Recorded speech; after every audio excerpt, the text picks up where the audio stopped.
das ufoladas, lida.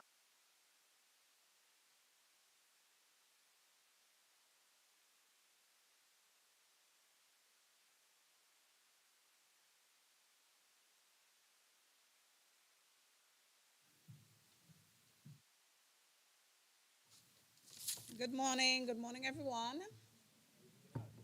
Witi Banafi, and welcome. Before you, we have the members of the Garifuna delegation who will be doing the Our Father prayer in Garifuna.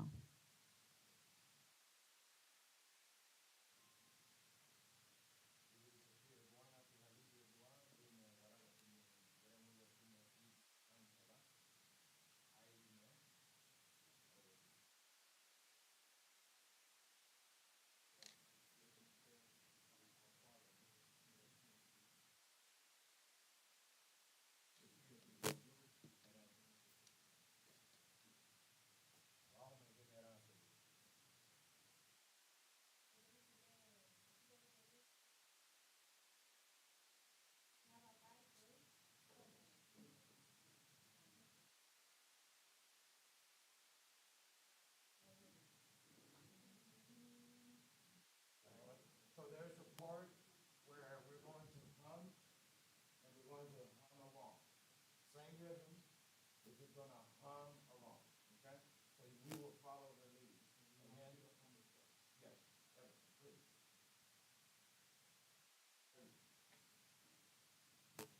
Okay, muy buenos días a todos los presentes. Witi Binafi, Lunguririgo. Estamos aquí en estos momentos para darle un poco de alegría y que también dándonos de conocer de que sí, por allá por Guatemala, muchos paisanos garífunas como nosotros y como ustedes están aquí en estos momentos.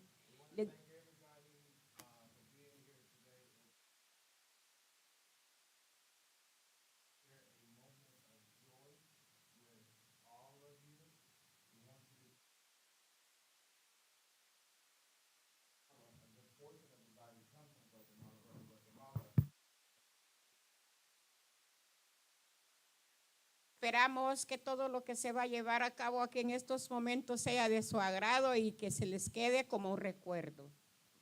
Abatengo businha tane que gufrando muito le vengo by dia. Abatengo businha. Do you understand what we're saying in Garifuna? No? That was a joke, guys. That wasn't funny? Okay. All right. No, what she's saying is, again, it's an honor to be here with you, to share with you, to partake with you. So laule wigrahu watatira abaisieni. And we will leave you with that. And in Garifuna, if everybody can repeat after we say it, in Garifuna, Bob Marley came up with this thing, may he rest in peace, one love, right?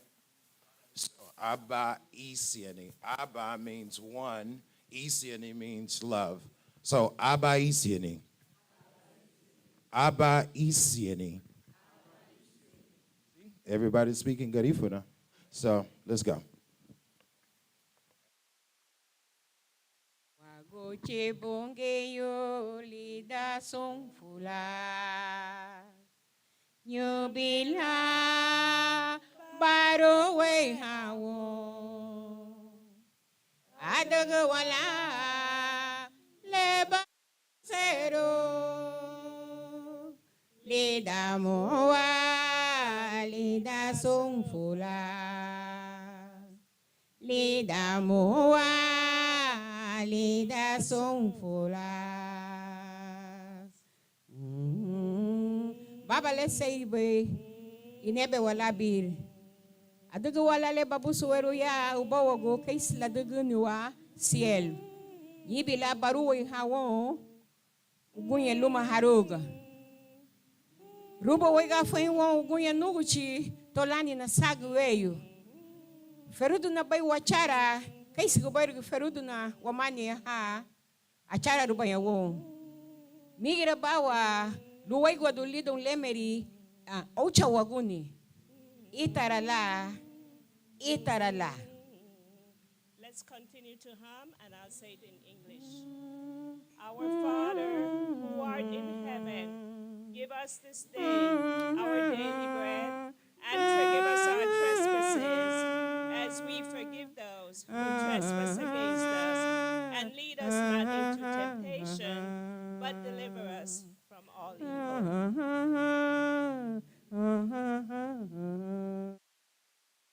Wagoche bongeyo lida song fulas. Yo bela baro we hawo. Adoga wala le babo zero. Lida moa lida song fulas. Lida moa lida song fulas. Lida moa lida song fulas. Itarara. Thank you. Thank you so much for setting the tone for what we expect to be an inspiring day today. Eso que está llevando a cabo, Sunle Anugbe Frase Alida Orale, nos lleva una alegría al corazón y muchos recuerdos para cuando llegue un tiempo. Hay otra canción que la canción viene siendo por el Garifuna, tantas cosas que hemos vivido. Se ha dicho de que mucha inmigración, sí, desde los primeros días nuestros ancestros fueron inmigrados hasta ahora que nosotros todavía estamos en So lo Sophia mismo. is saying that, again, there's a song, there are many songs that talk about the Garifuna experience, whether it's joy, whether it's sadness, whether we're mad at each other.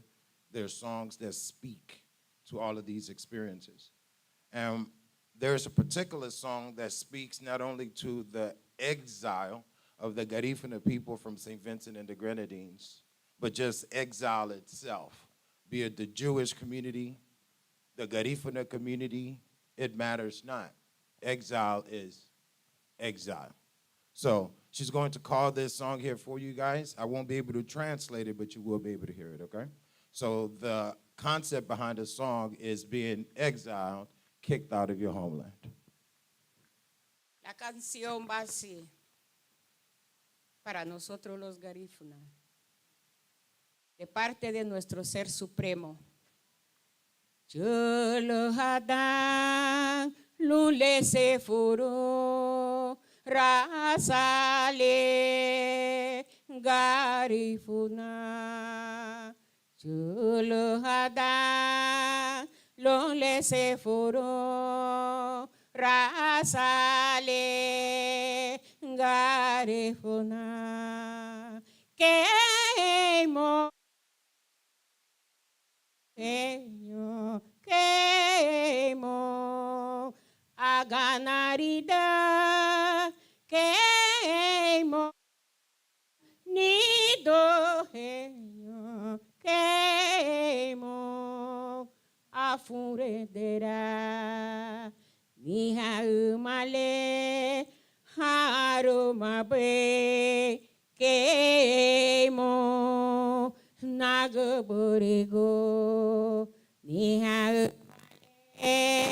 harumabe queimo ni dueño queimo ni do queimo a ganarida queimo queimo a furedera wahali bugeyo roama hona bonilo wahali wagochewo roama hona bonilo queimo nido heño queimo a ganarida queimo queimo a furedera. E ciego ama o negua. E sietiwa lo waguche. E ciego ama o negua. E sietiwa lo waguche. Queimo nido heño. Queimo a ganarida. Queimo nedo heño. Queimo y siete igualo. Queimo y siete igualo. Let's put our hands together for our Garifuna sister. Gracias, gracias. Sereme, sereme. Abaisene. One love. One love. Thank you so much.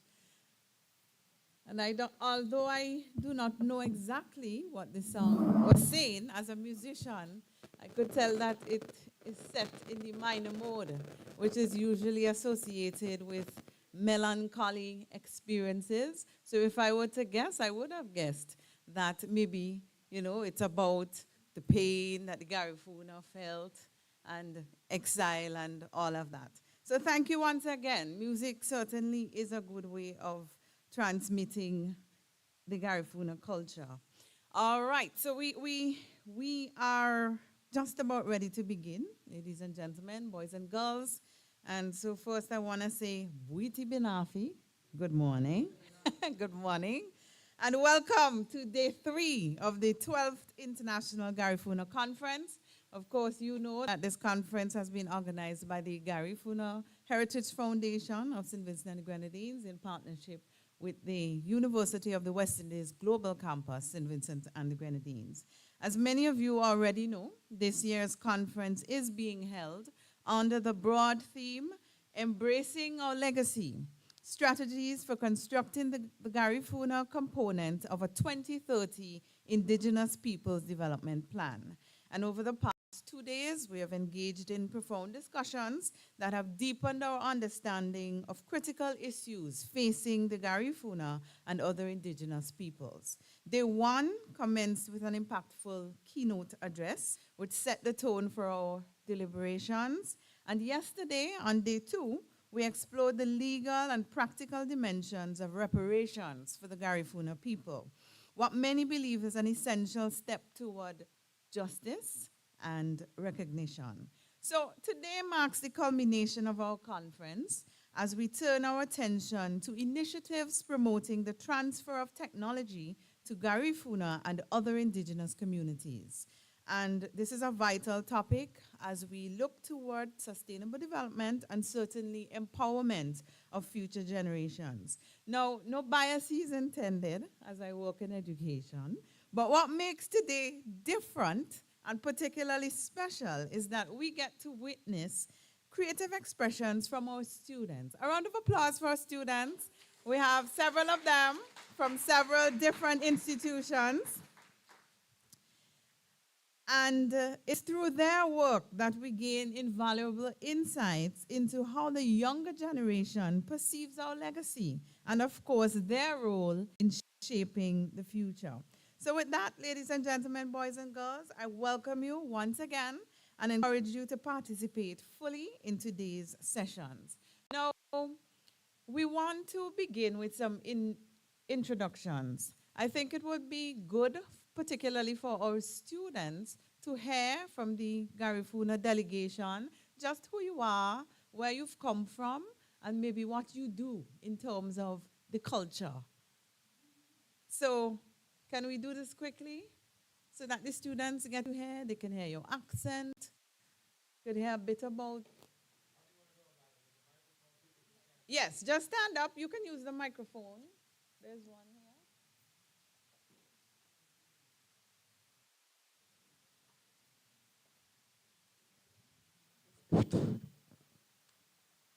I am Queen Mother Frida Paulino Sidoroff, also the president of the Garifuna International Film Festival, which focuses on the preservation not only of the Garifuna culture, but indigenous cultures from around the globe.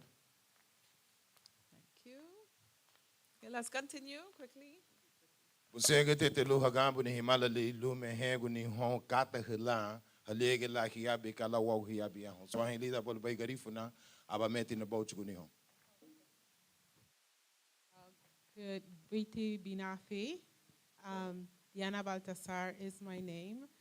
I am from the organization Hijos de Livingstone in New York. I'm the secretary, and I'm here representing, and also to learn more about my culture. Thank you for this opportunity. All right, Queen Mother, where are you based? Based in California, born in the country of Belize, and it's important for me to share simply that I was crowned not only in Cameroon, but as well as Nigeria.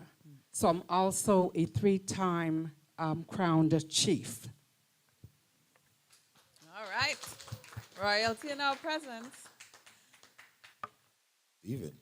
Good morning, everybody. I'm Dr. Stephen Sidoroff, Frida's husband, and a professor at UCLA in the psychiatry department and rheumatology departments. And my focus is on resilience. And sometimes that's resilience in the face of trauma, sometimes in the face of disaster, how we cope with the modern world. Thank you. We continue. Greetings, I am Princess Elosia, their daughter, and I am a publicist. I'm from California. I'm a publicist, so I work with some familiar faces, and I am happy to be here. Thank you. Saremi. Itibinafi, good morning. My name is Carlos Gamboa. I'm going to address our youths, the next generations of powerful Garifuna men and women. I'm a Garifuna from Livingston in Guatemala. Immigrated to the United States, worked with the community for over 45 years, and particularly I did a lot of mentoring for young Garifunas that are moving into the professional environment and as well as into the university settings, like yourselves. I've mentored over 200 people of Garifuna descent in my lifetime. I graduated from New York University, attended Harvard University, worked in the corporate world for over 35 years. So glad to see all these beautiful faces here, and hopefully you can be energized by us and everyone here. Thank you. Thank you.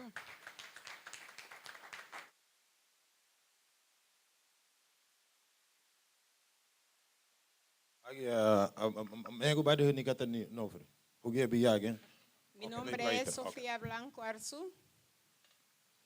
Vengo de Livingston, Izabal, Guatemala, Centroamérica. My name is Sophia. I'm from Guatemala. En este momento estamos aquí. In these moments we're here. Muchas cosas, It's a lot of things. pero la fuerza está con nuestro Señor y todo con paciencia. But the forces are Tenemos with que God. hacerlo todo Patience. con el poder de Él y a favor de We Él have to do y con everything el with the tiempo strength de and the Él. power of God and God's Porque para timing. Él nada es imposible. Because to En God eso nothing estamos ahorita. is impossible, and these are the Dios con times right now. nosotros, God nuestros is with us. ancestros también, y Our nosotros ancestors with atrás us. de ellos. And we're behind them. Mucho gusto. Me Thank gusta you. aquí como que si estuviera en mi pueblo en I Garifuna. love it here. It's as if I was de in my Livingston. home back home in Me Livingston. siento en casa. I feel at home. Me siento en casa. I feel at home. Y se les quiere. And I love you. Espero que no sea la primera vez. And I hope it's not Buenas the last time. tardes.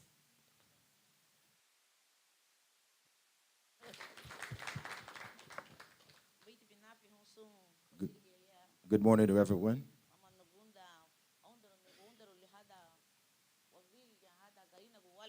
It's a pleasure to be here amongst our people by the grace of God.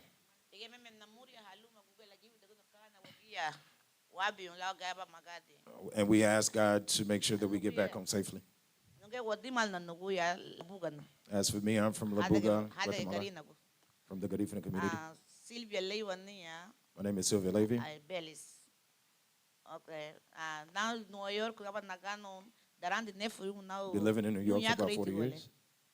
That natin niya biya sub dire na.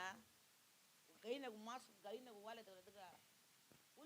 Ul mutibung yu ba fulge walu here badwala. Ida ay bugunile. And it's an honor to be here with other Garifuna people on other territories. Thank you. Hugs to everyone here. Yes. Hugs to you, hugs to you. All right, so let's just check to see if the students have been listening so far. So can you name 2 countries that are important in our Garifuna history? 2 countries have been named so far. Belize, very good, and Guatemala. So they're listening. We can continue. They're listening. Thank you, everybody. Guatemala is in the house. In the house. Yes. The name again, yeah? Yes, Labuga de Nuguya. Nuguya. I'm from Labuga. But I live in the States, in New York to be precise. I lived most of my life in New York. I'm a retired nurse, and I am proud to be Garifuna. And I feel a sense of appreciation coming to St. Vincent, because I have worked in organizations that promote Garifunas, but women's work has always been to promote the youth so we can learn about our culture. And it's very important for us, for you guys, to come and ask us questions about our experiences, because it's through that questioning that you're going to learn how the Garifunas had survived, and we are the products of that, of the exiled Garifunas that left St. Vincent. We are part of their ancestors, our ancestors. So I feel very proud to be here. Thank you, and God bless. Thank you. Thank you. We'll continue quickly. Beiti Binafi. Good morning. My name is Claudia Palacio Banner. I'm a retired bus operator. I lived in California for over 40 years, retired, and went back home to Belize, but not knowing I had a second home here. So I'm happy to be here today, because this wasn't part of my plan. But when I got here, I was received with so much love that I don't know how to call that. After I retired, I didn't know what to do, but I had to keep myself busy. So I got into preserving also our Garifuna culture by opening a gift shop. I'm also a seamstress. So I have a gift shop where you could go and buy your clothes and get everything that you could find Garifuna Duo at my gift shop in Punta Gorda, Toledo District, Paine, Belize. I am from Belize. A Garifuna, proud Garifuna, Belize. How about Isiani?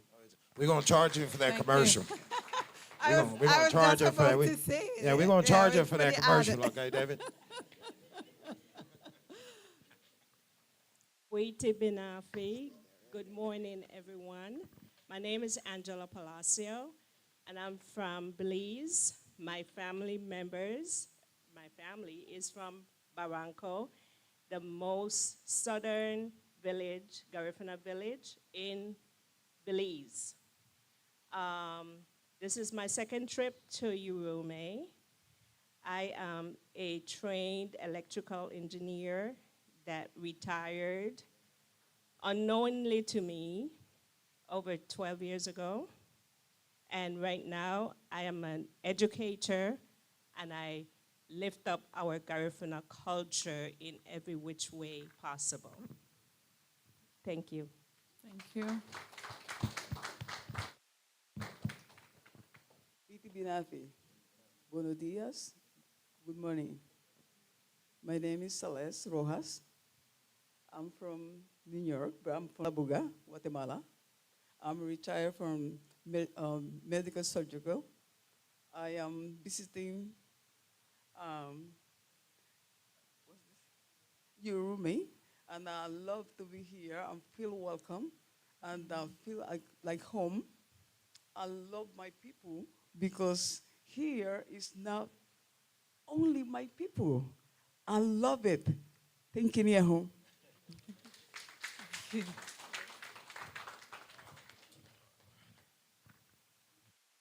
Hey guys, we have a superstar. This man is a movie star, I'm just telling you. Sorry.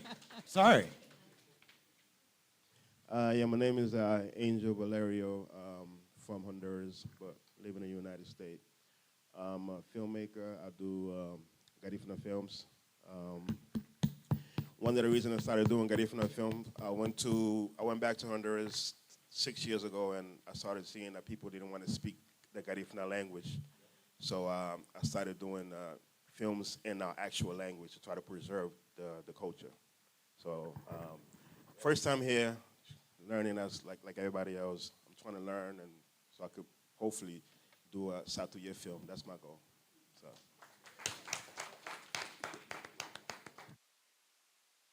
That's my mother. She's shy, so she don't want to talk.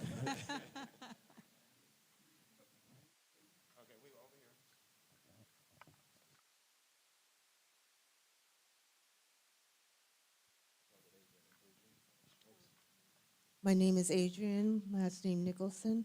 I am the other half of Gustavo. I work for Albany, New York State Department of Health. I am a medical examiner for Medicaid.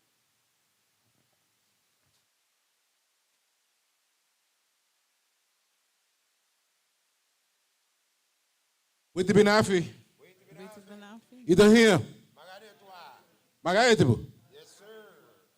Ita la sereme. Buenos días. ¿Cómo están todos? Mi nombre es Gustavo Santos. My name is Gustavo Santos. I'm the first politician, Garifuna politician in the United States of America. Yes, sir. Round of applause. You believe it? Right. And I am from Honduras. I am from Rio Tinto, Bajamar, and Travesía in Honduras. And I've been in office for a year. I am from New York. I've been in New York for 47 years. And I defeated a medical doctor when I ran. And guess what? The people that voted for me are 98% white. 98% white, Caucasians. So I want to thank my brother Garabali and also for the New York law enforcement for being here, back to my ancestors' homeland. Because I was here 25 years ago. But the Garifuna identity was not here. When I arrived here 25 years ago, it was on Liat, a small plane. There was no airport. Well, there was a small airport. Now you have a big airport now where I could fly from New York and be here in 3 hours. Before, it took me a day, 9 or 10 hours to get here. So I'm blessed. I am blessed to be here, back to my ancestors' life and living in home. I wanted to come back here. Garabali told me, you got to come back here to St. Vincent. Because you made history. And yes, I made history. So when people talk to you, we don't have a Garifuna politician in the United States. You could say, no, that's not true. We have Gustavo Santos from New York. He's from Honduras, but he's also Garifuna, and I represent all Garifunas. Not just Honduras, but Guatemala, Belize, Nicaragua. If you Garifuna, I represent you in the United States, and you shouldn't be ashamed. So I can't come and say, well, I'm only from Honduras. No, I am Garifuna, and I represent the Garifuna nation. Amen? I could continue because I'm a politician. But I know some of you probably are getting bored. So I'll stop right now in memory of our brother, Garabali. Who's next? Thank you. Who's next? Yes. Let's continue quickly. It's my turn. Nye lumutigu chilera gari naguwagia ae gari naguwagia gari naguwagia my faith did what made the one that's you hey I am my faith did what my faith did what my round of applause to Zoila Ellis, David Darky Brown. Please, please stand up, Darky Brown. Please, sir. Zoila Ellis is right there. David Darky Brown is right there. Williams, thank you. Williams is right there. Too many people and their names are just running across. 12 years. There's a movie called 12 Years a Slave. 12 years of tenacity, Zoila. 12 years of tenacity, David. One of the reasons we have not succeeded as a nation of people, be it in Barbados, be it in Jamaica, be it in Haiti, be it in Honduras, or the continent of Africa, is because of a lack of consistency. You've been consistent, servant, job, well done. You've been consistent, sir, servant, job, well done. Now we speak to the youth. Youth. Someone has sacrificed for 12 years to create for you a foundation that you could just land on, slide on, and just move forward. The question to the youth, what are you going to do? Have you ever heard the saying, opportunity meets? Does anyone know the end of that? Opportunity meets preparation. Yes. Opportunity meets preparation. Zoila Ellis and David created an opportunity. Are you prepared? Are you prepared? Youth, are you prepared? Are you? Okay, you're not responding, which may mean that you're not.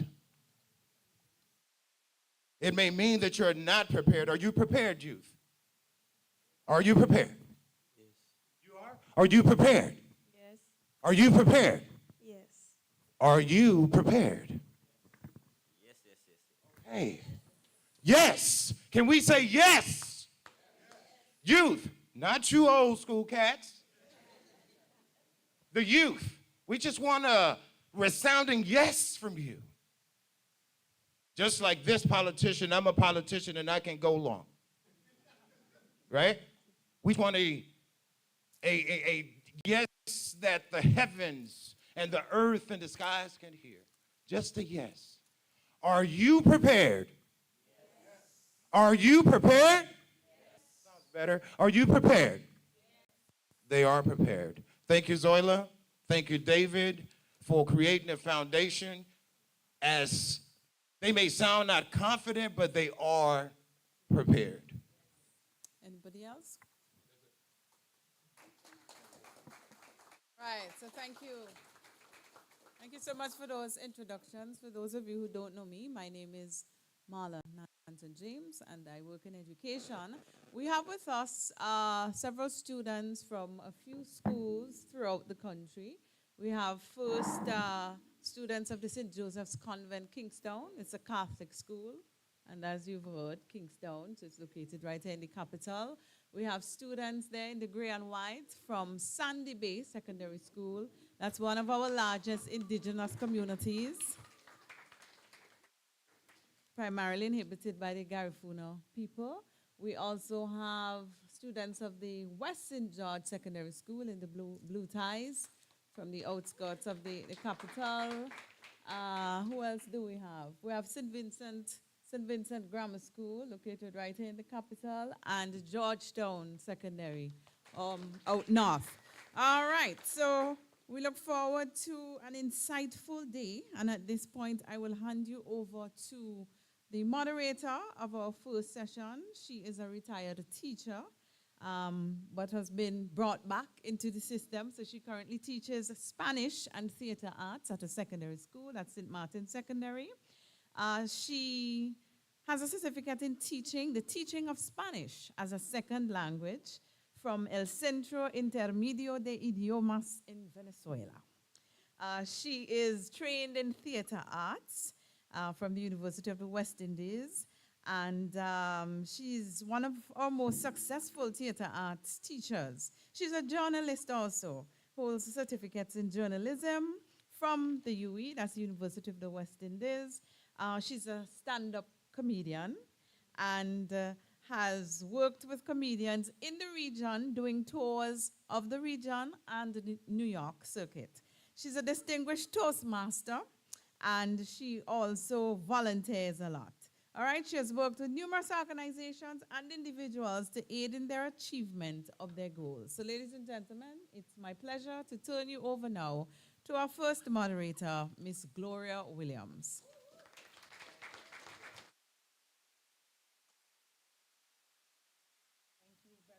Madam Chairperson, I'm very short. A very wonderful and exciting morning to everyone here. And I will not go without saying it, Witi Benafi. Okay. This morning, it's a little different from the other mornings and the other days, where we have numerous young people, as Mrs. Nanton James said, so thereby bringing the focus on our youth as they try to look at initiatives to promote the transfer of technology to Garifuna and other indigenous people. Now, we have with us 5 students here. These students are from the St. Vincent Grammar School, Lensford Pemberton, and Joshua Malcolm. From the Georgetown Secondary School, we have 4 students, Luyana Belingi, 3 students, Luyana Belingi, Nalicia Ballantyne, and Danroy Holder. We may ask, why are they here? It is interesting that this year the Garifuna Heritage Foundation has launched out on another project. They, in partnership with the Ministry of Education, launched an essay competition, and students were requested to answer questions that would make up their composition. Following other questions they were required to answer: how are the indigenous people's cultural traditions and practices preserved and celebrated in St. Vincent today? How are they? Number 2, why should the government of St. Vincent and the Grenadines acquire the island of Baliso? Question number 3, should the Garifuna language be taught in schools? And the final question, should Garifuna descendants from other countries be entitled to Vincentian citizenship? So you're going to hear from each of these students.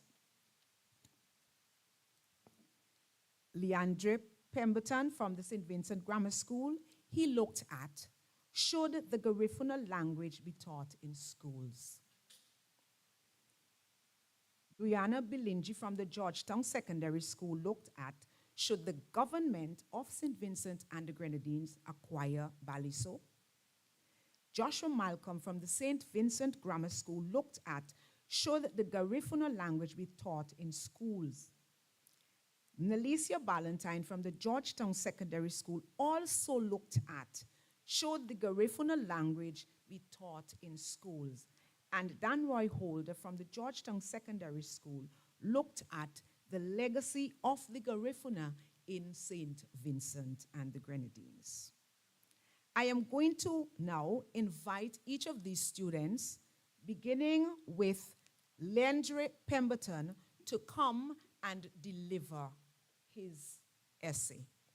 Now, upon delivery of every single student, we're going to ask persons to ask the students questions.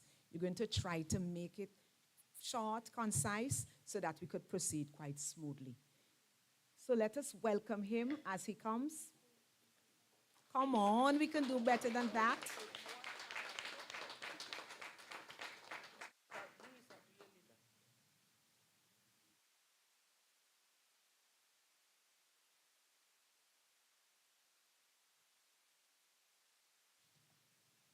Good morning, all. I'm here to speak my essay about should the Garifuna language be taught in schools. Garifuna, Wainoga, Ugunye, Haruga. I am sure that many of you did not understand what I just said. I simply said Garifuna yesterday, today, and tomorrow. The fact that you did not understand should be motivation to start learning the language. After all, it is crucial for keeping our culture, identity, and history alive. I am no expert in speaking Garifuna. In fact, I was able to learn these words on YouTube. Just imagine if I had learned it in school. I probably would have written this entire essay in the language. I do hope that this essay convinces education stakeholders to teach a Garifuna language in school so I can rewrite it in the language sometime in the near future. The Garifuna language plays a significant role in the history of St. Vincent and the Grenadines. The language is closely tied to the history of the Garifuna people, reflecting their struggles, resilience, and unique identity. Unfortunately, like many native languages, the Garifuna could disappear if we don't protect it. Therefore, schools in St. Vincent and the Grenadines should teach the Garifuna language.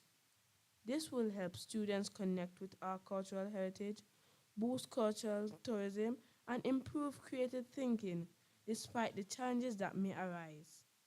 Teaching the Garifuna language in schools in SVG can help students feel more connected to their heritage and take pride in their cultural identity in various ways. First, it helps keep an important aspect of our ancestors' history alive, giving students the chance to learn about their past traditions and values. Additionally, speaking Garifuna allows students to feel a sense of connection as they communicate with people from other islands like Belize and Honduras who continue to speak the language today. It fosters a sense of national pride by showcasing the unique contributions of Afro-Caribbean and indigenous people to the society of St. Vincent. When students connect with their language and cultural background, they gain a better appreciation for their heritage. Furthermore, the Garifuna language is more than just a way to converse. It also shows the lively culture and rich heritage of the Garifuna people. Teaching Garifuna in schools helps students understand the historical struggles and successes of our ancestors, ensuring the preservation of the language for future generations would strengthen our cultural connections.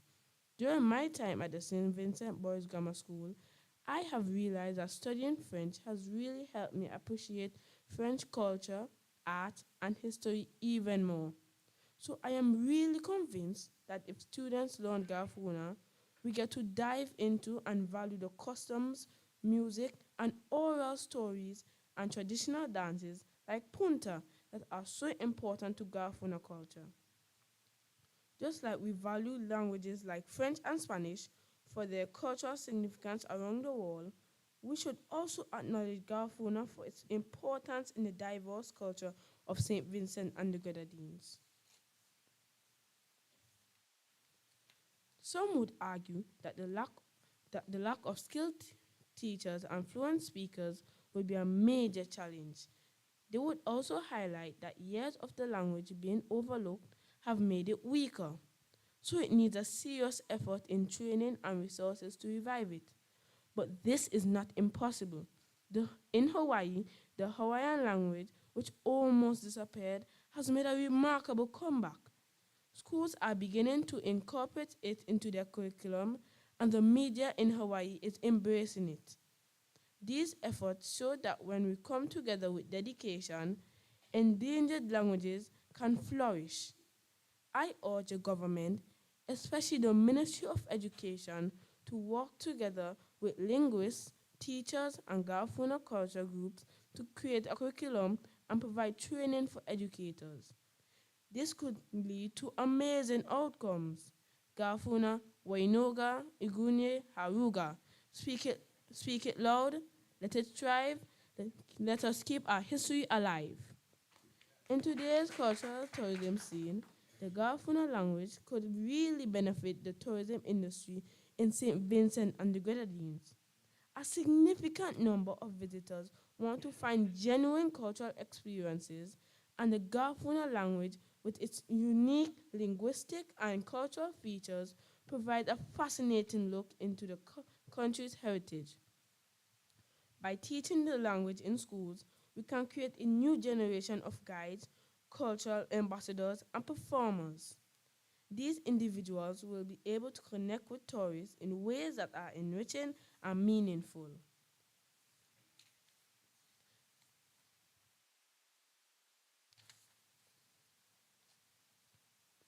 By highlighting Garifuna culture and language through educational programs, cultural events, and tourism initiatives, the country can honor its rich heritage and attract visitors who are interested in discovering the history, music, and language of the Garifuna people. This will not only boost the economy, but also make the Garifuna community feel proud of what they have accomplished. It is possible that some individuals may claim that the incorporation of the Garifuna language into the already extensive educational curriculum does not seem to be practical. On the other hand, we are able to overcome these obstacles. This can be achieved if the Garifuna language is taught in schools using a variety of approaches, including the provision of lessons and the engagement of students in extracurricular activities that emphasize the importance of participation. Community workshops and after-school clubs are two examples of programs that might serve as vital initial stages in the process of progressively developing a foundation for wider participation. Garifuna, Wainoga, Igunye, Haruga. Our Garifuna language is truly unique. Also, studies show that learning more than one language can help us better understand other people, increase our creativity, and make us better at solving problems. Learning Garifuna, along with English, can help students in SVG understand and appreciate different cultures better, while also expanding their perspectives on a variety of subjects. Teaching the Garifuna language helps connect people and encourages interaction among members of the Garifuna community who live in different areas. This link can help SVG and other countries where Garifuna people live come together and work as a team, which will make our connections stronger. This also highlights how SVG is leading the way in preserving culture, which could support other countries struggling with their indigenous languages. Preserving the Garifuna language goes beyond just academics.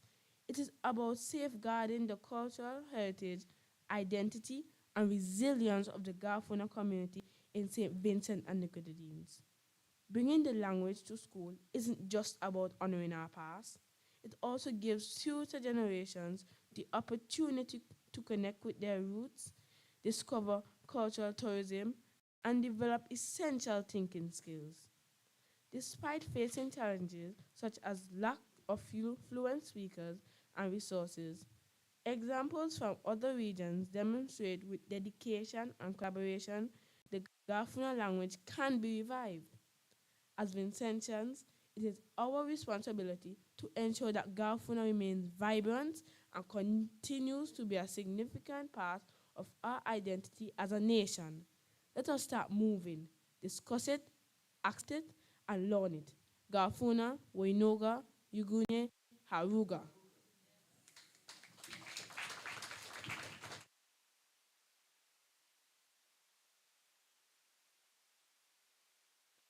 If only I could repeat those Garifuna expressions. One of these days. Lendre was excellent. You know, he seemed to be carving a pathway for the future. You notice how he delivered his work? Great job. He looked at the importance of teaching the language. He tied the history to the Garifuna people, and he didn't want it to disappear. So he said, you need to protect it.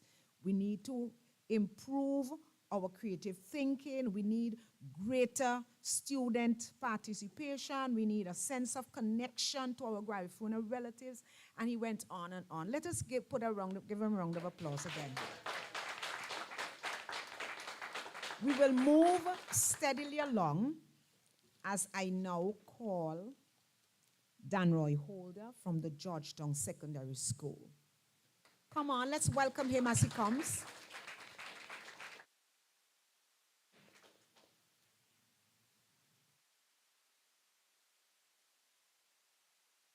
Witty Winafi, everyone. Good morning. The legacy of the Garifuna in St. Vincent. The Garifuna people, also known as the Black Caribs, has left a lasting legacy in St. Vincent and the Grenadines. Their history is one of resistance, cultural preservation, and resilience in St. Vincent in the face of the European colonial expansion. Though forcibly exiled from their homeland by British in the 1970s, their influence remained embedded in social, cultural, and historical fabric of St. Vincent. This essay will explore the legacies of the Garifuna, highlighting their impact on Vincential culture, identity, and historical consciousness. The Garifuna people emerged as a distinct group on St. Vincent, where African and indigenous Kalinago peoples intermingled. During the 17th and 18th centuries, the Garifuna fiercely resisted European colonization, particularly against the British, who sought to control St. Vincent as part of their growing empire. Their leader, Paramount Chief Joseph Chatier, played a central role in defending the island. Their resistance culminated in the Second Carib War from 1795 to 1797, after which the British exiled to the Garifuna, to Rotan, an island off the coast of Honduras. New information suggests that some Garifuna prisoners were prisoners of war and traveled to Portchester prison in England in spite of the disappointment their impact remained in St. Vincent. One of the most significant cultural legacies of the Garifuna is their language and oral traditions. While the Garifuna language is a unique blend of Arakan, Caravan, and African elements, it is no longer spoken widely in St. Vincent. Remnants of Garifuna expressions and storytelling traditions persist in Vincentian culture. The oral traditions and Garifuna, and particularly their storytelling techniques and folklore, have influenced the way Vincentians pass down history and cultural knowledge. The fancy government school is known for their efforts to keep the language alive, as the greetings and other forms are taught to students. Music and dance are integral to Garifuna culture, and elements of their traditions have influenced Vincentian folk music. The use of drums, call and response singing, and rhythmatic dancing in Vincentian traditional performances reflects Garifuna musical styles. This could be seen in the spiritual Baptist religion, where the call and response aspect is a dominant part of their religious ceremonies. There are various groups that practice the punta dance. Previously, dances like maypole and quadrille were done in traditional ceremonies and were popular and had their origins in Europe. However, more and more dances are learning and participating in the punta dance as means of connecting to their Garifuna heritage. Though the Garifuna people were exiled, their drumming traditions continue to resonate in some local traditions and celebrations, particularly among communities that seek to honor the indigenous African heritage of St. Vincent. Garifuna culinary traditions also left a mark on Vincentian cuisine. The use of cassava as a staple crop among the Kalinago and the Garifuna people remains central to many traditional Vincentian dishes. The preparation of cassava bread, farine, and other cassava-based food connects modern Vincentians to the indigenous and African influences of the past.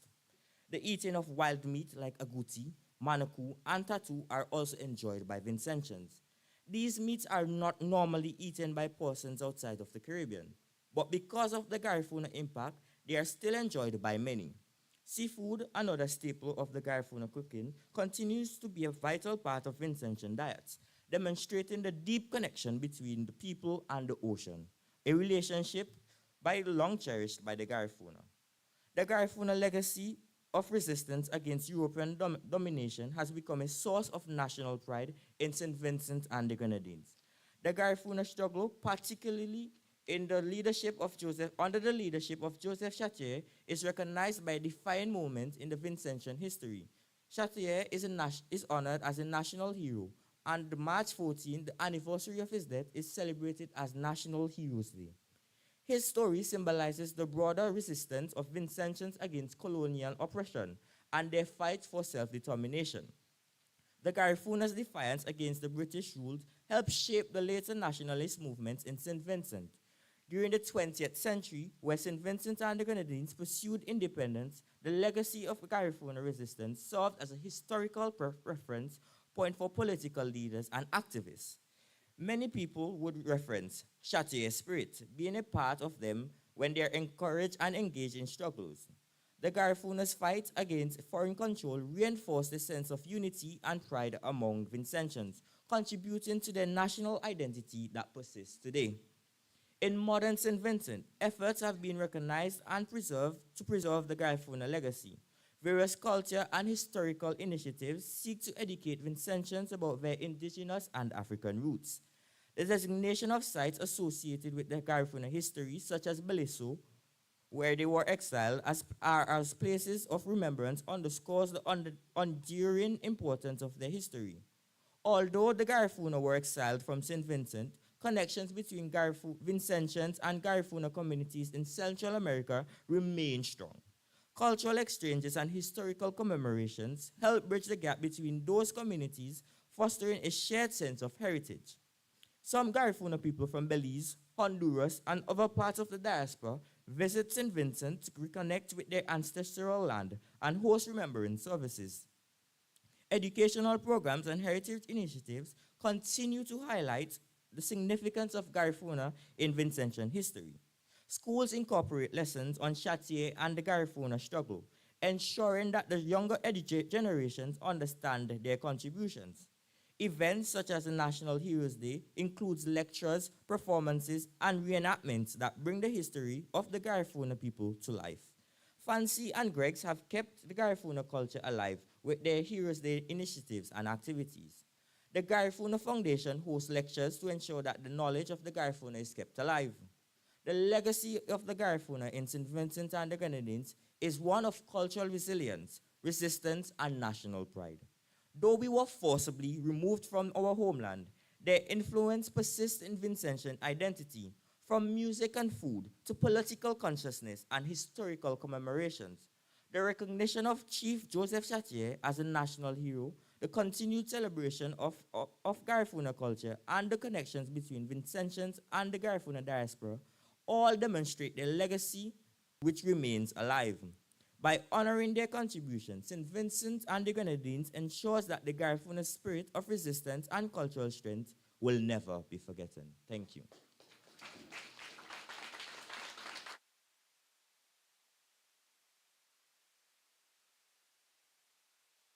Thank you, Dan Roy. He highlighted the history and emergence, the history of the emergence and impact of the Garifuna, and that which helped to build their legacy.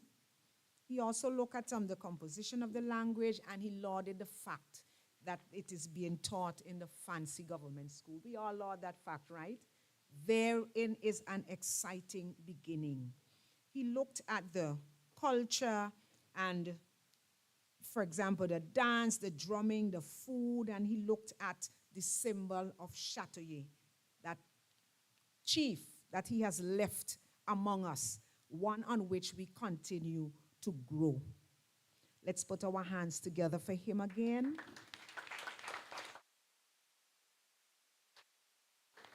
Remember, you're going to ask your questions, but we are asking that you keep them until each student is completed, and then we will just flow steadily with your questions.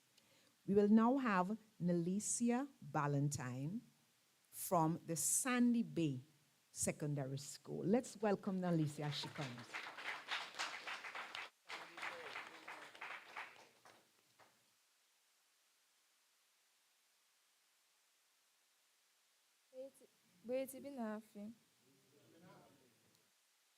Imagine speaking a language passed down by our ancestors, one that connects us to our Garifuna roots across islands.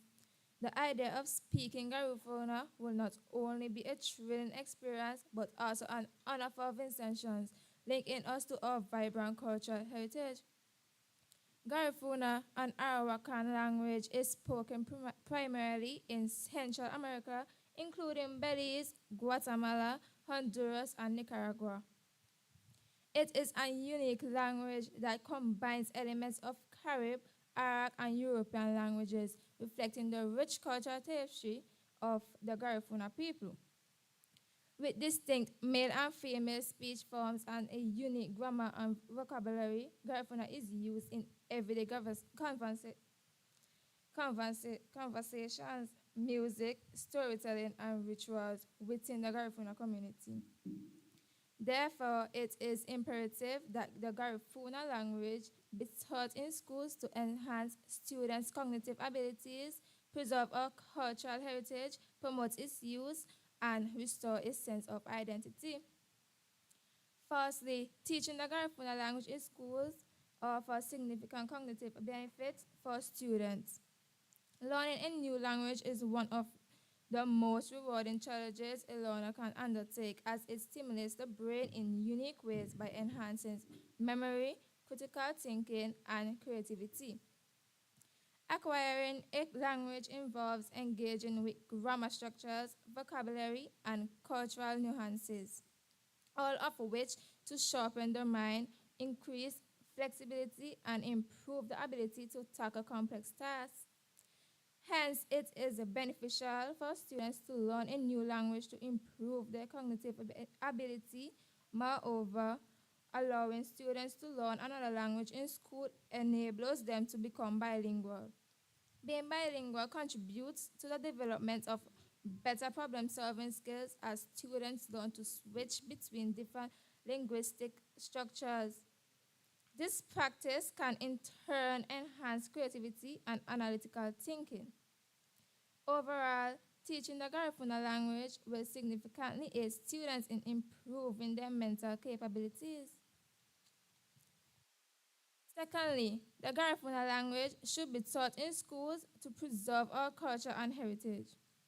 Without its inclusion in the curriculum, how can we learn more about our cultural identity? When students learn the Garifuna language, they gain insights into their traditions, such as storytelling, music, dance, religious practices, the transmission of oral histories, and ancestral knowledge. This connection empowers them to engage with their ancestors, fostering a deeper appreciation for their cultural roots and instilling pride in their heritage.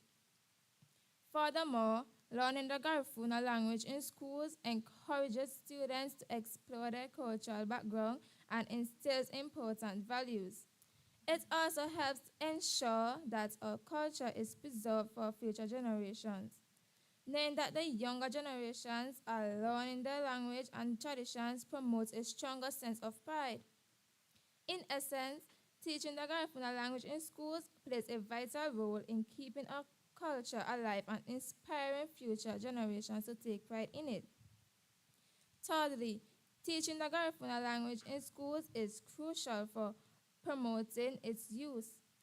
To conserve any language, it must be taught, utilized, and maintained, which in turn fosters a sense of identity rooted in its history.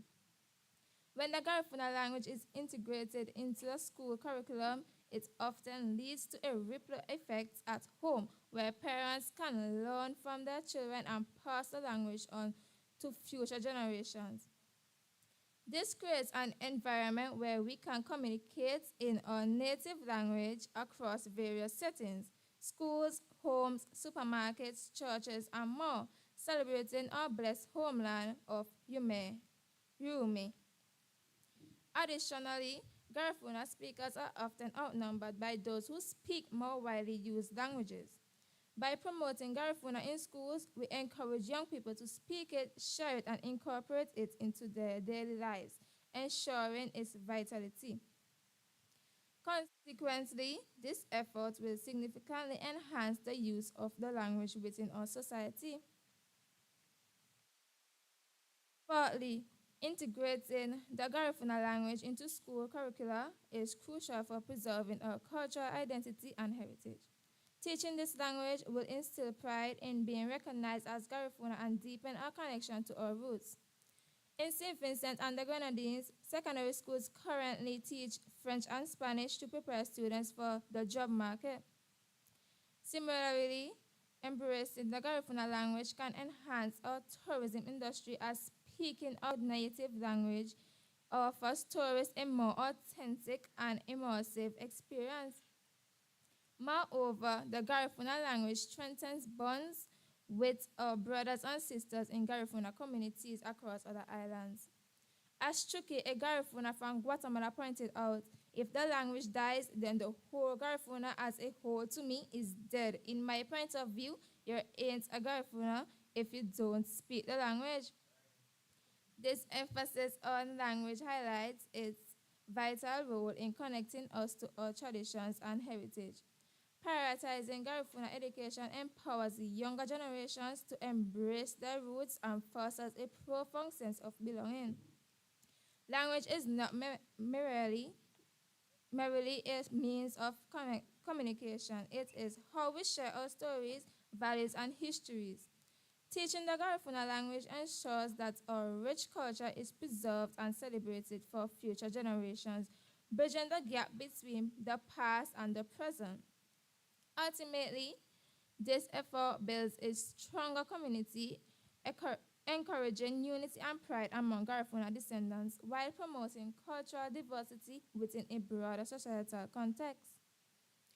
Finally, teaching the Garifuna language in schools is essential for preserving the culture, history, and heritage of the Garifuna people, while also promoting multicultural awareness and appreciation. This inclusion in the curriculum ensures that future generations can connect with their roots and continue a vibrant tradition of storytelling, music, and community values. The teaching of Garifuna in schools contributes significantly to improving students' cognitive abilities, preserving cultural heritage, promoting the language's usage, and restoring a sense of identity within the community. As Tricky stated in 2009, if the language dies, it's just like a Garifuna dies. This underscores the critical importance of teaching the language in our educational institutions. By prioritizing Garifuna, we not only honor our ancestors but also equip our youths with the tools they need to forge meaningful connections with their culture. Thus, including the Garifuna language in schools is a vital step toward ensuring the continuity of our rich heritage and fostering a deeper understanding of cultural diversity among our students. Thank you for listening to my presentation.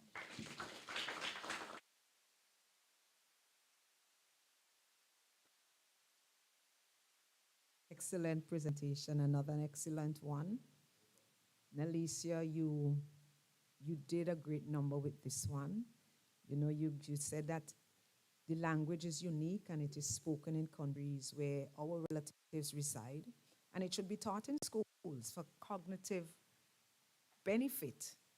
And then she said, if it's taught in school, we become bilingual, right? You know, some people say I'm bilingual, but you talk Spanish along with your English. We're now looking at it in another way. And she says, you know, if you learn this language, it improves your mental capabilities. It expands your communication skills and it gives you cultural awareness. And that is crucial for your cultural identity. I like what she said when she said, you're not a Garifuna if you don't speak the language. And then she went on to say the language, if the language dies, Garifuna dies. Awesome, but that was a punch right in the right position. Let's give another round of applause.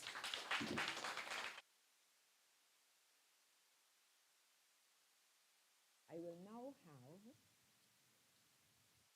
Luana Bilinji from the Georgetown Secondary School. Let's welcome her, please.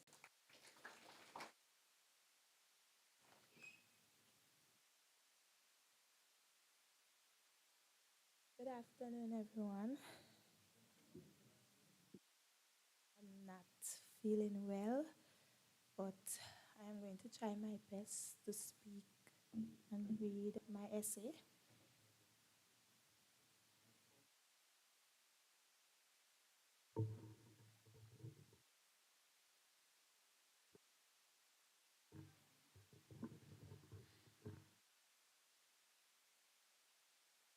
The title of my essay is entitled, Should the Government of St. Vincent and the Grenadines Acquire Baliso?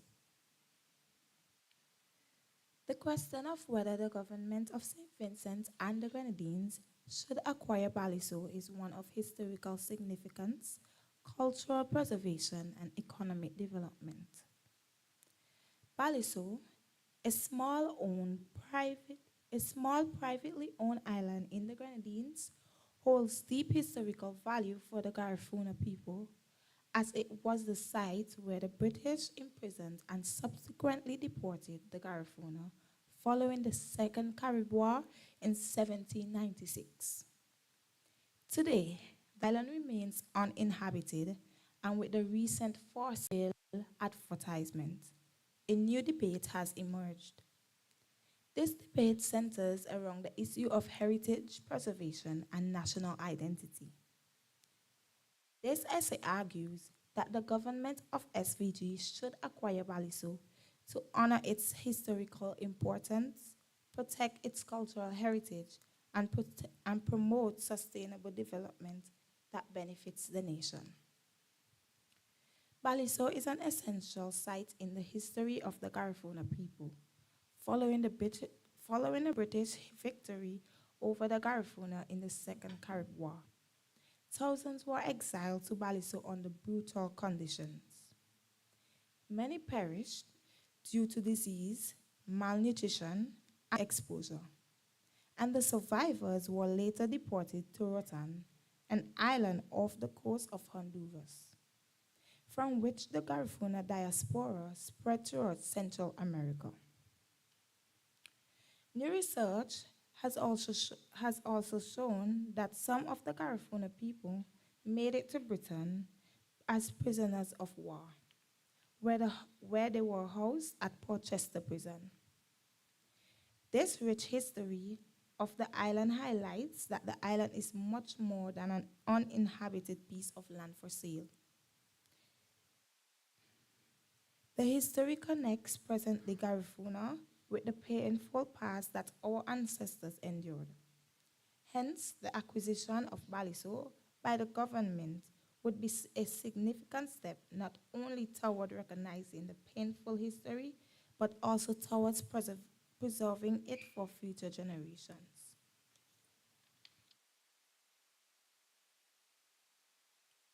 Without government intervention, Baliso risks of being developed for private luxury tourism, which would erase or commodify its historical value. Acquiring the island would allow St. Vincent and the Grenadines to formally acknowledge the suffering endured by our Garifuna ancestors and create a space dedicated to education, reflection, and cultural preservation. Every year, on the 14th of March, descendants of the Garifuna people visit Baliso as a part of their pilgrimage. There, they reflect on what happened. This pilgrimage creates a connection with our ancestors.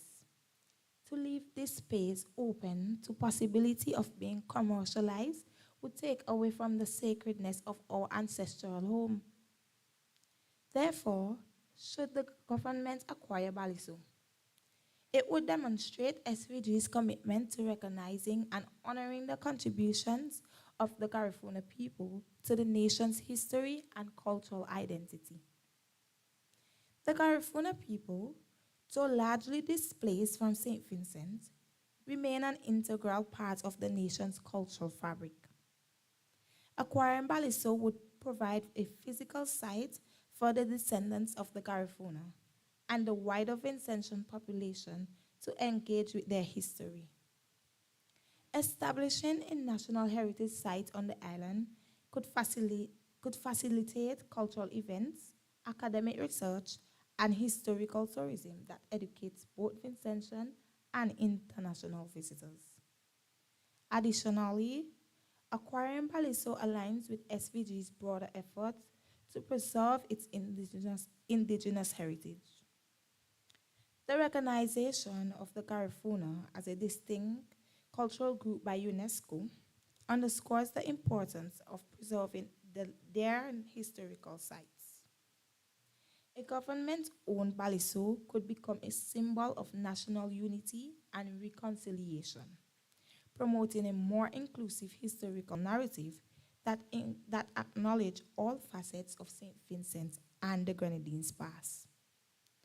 While some may argue that Baliso would be financially burdensome, there are economic benefits that can be realized through strategic planning. The island could be developed in an ecotourism destination, attracting visitors' interest in history, culture, and natural beauty. Heritage tourism has proven to be a sustainable economic model in many countries, generating revenue while preserving historical sites. A government-led initiative to develop Baliso responsibility could create job opportunities for Vincentians in areas such as tour guiding, maintenance, research, and conservation. Unlike private luxury development, which primarily benefits wealthy investors and a limited segment of the population, a publicly owned Baliso could ensure that revenues contribute to national development and cultural enrichment.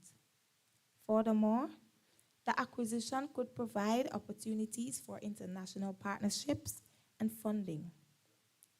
Organizations focused on cultural preservation and indigenous rights could support the development of education and heritage-related projects on the island. Additionally, partnerships with regional and international universities could foster research initiatives that deepen understanding of the Garifuna experience and history. Opponents of government acquisition may argue that the cost of that the cost of purchasing and maintaining Baliso would be too high, diverting funds from other critical areas such as healthcare, education, and infrastructure. However, cultural preservation and economic development are not mutually exclusive. With a well-structured plan, the island could generate revenue through sustainable tourism, grants, and international cultural partnerships. Another argument against the acquisition is that Baliso has remained untouched for centuries and could be left as it is. While conservation is important, leaving the island in private hands increases the risk of unsympathetic development that disregards its history significance. Government ownership would ensure that any use of the island aligns with national interests and cultural preservation efforts. Some may also argue that the Garifuna diaspora, now largely based in Central America, should be the primary custodians of Baliso. While their involvement is crucial, SVG, as the homeland of Garifuna people, has a responsibility to recognize and protect this historical site. Collaborative management between the government and Garifuna organizations could be an effective model for ensuring that the island serves both local and diasporic interests.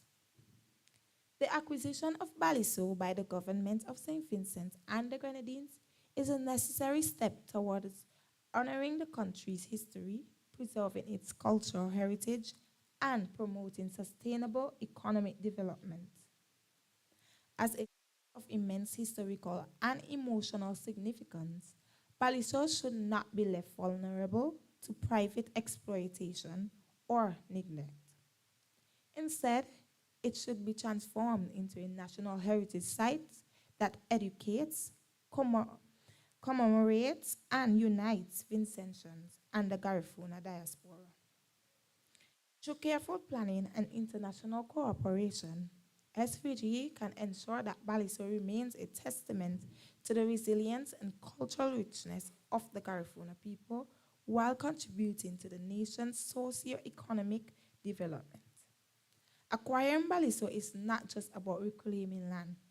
It is about reclaiming history, identity, and national pride. Thank you.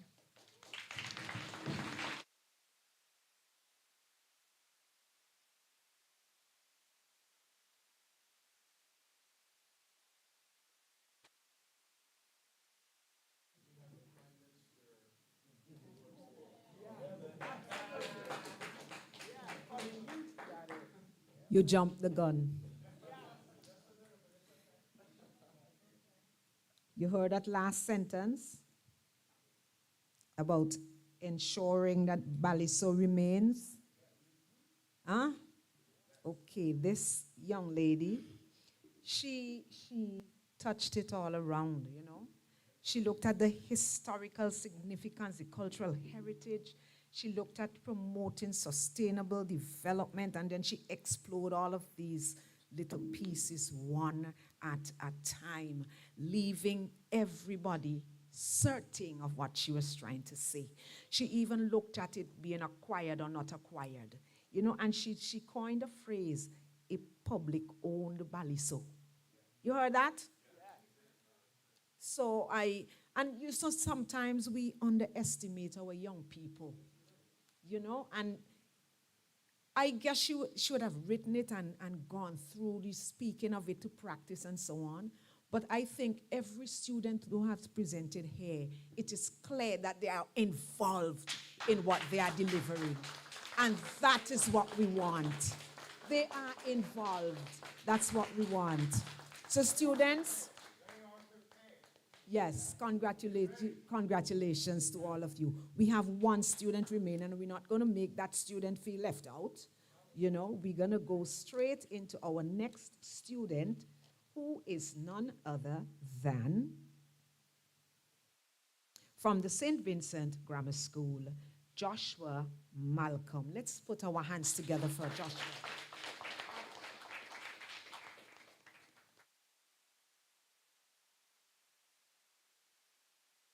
Good morning, everybody.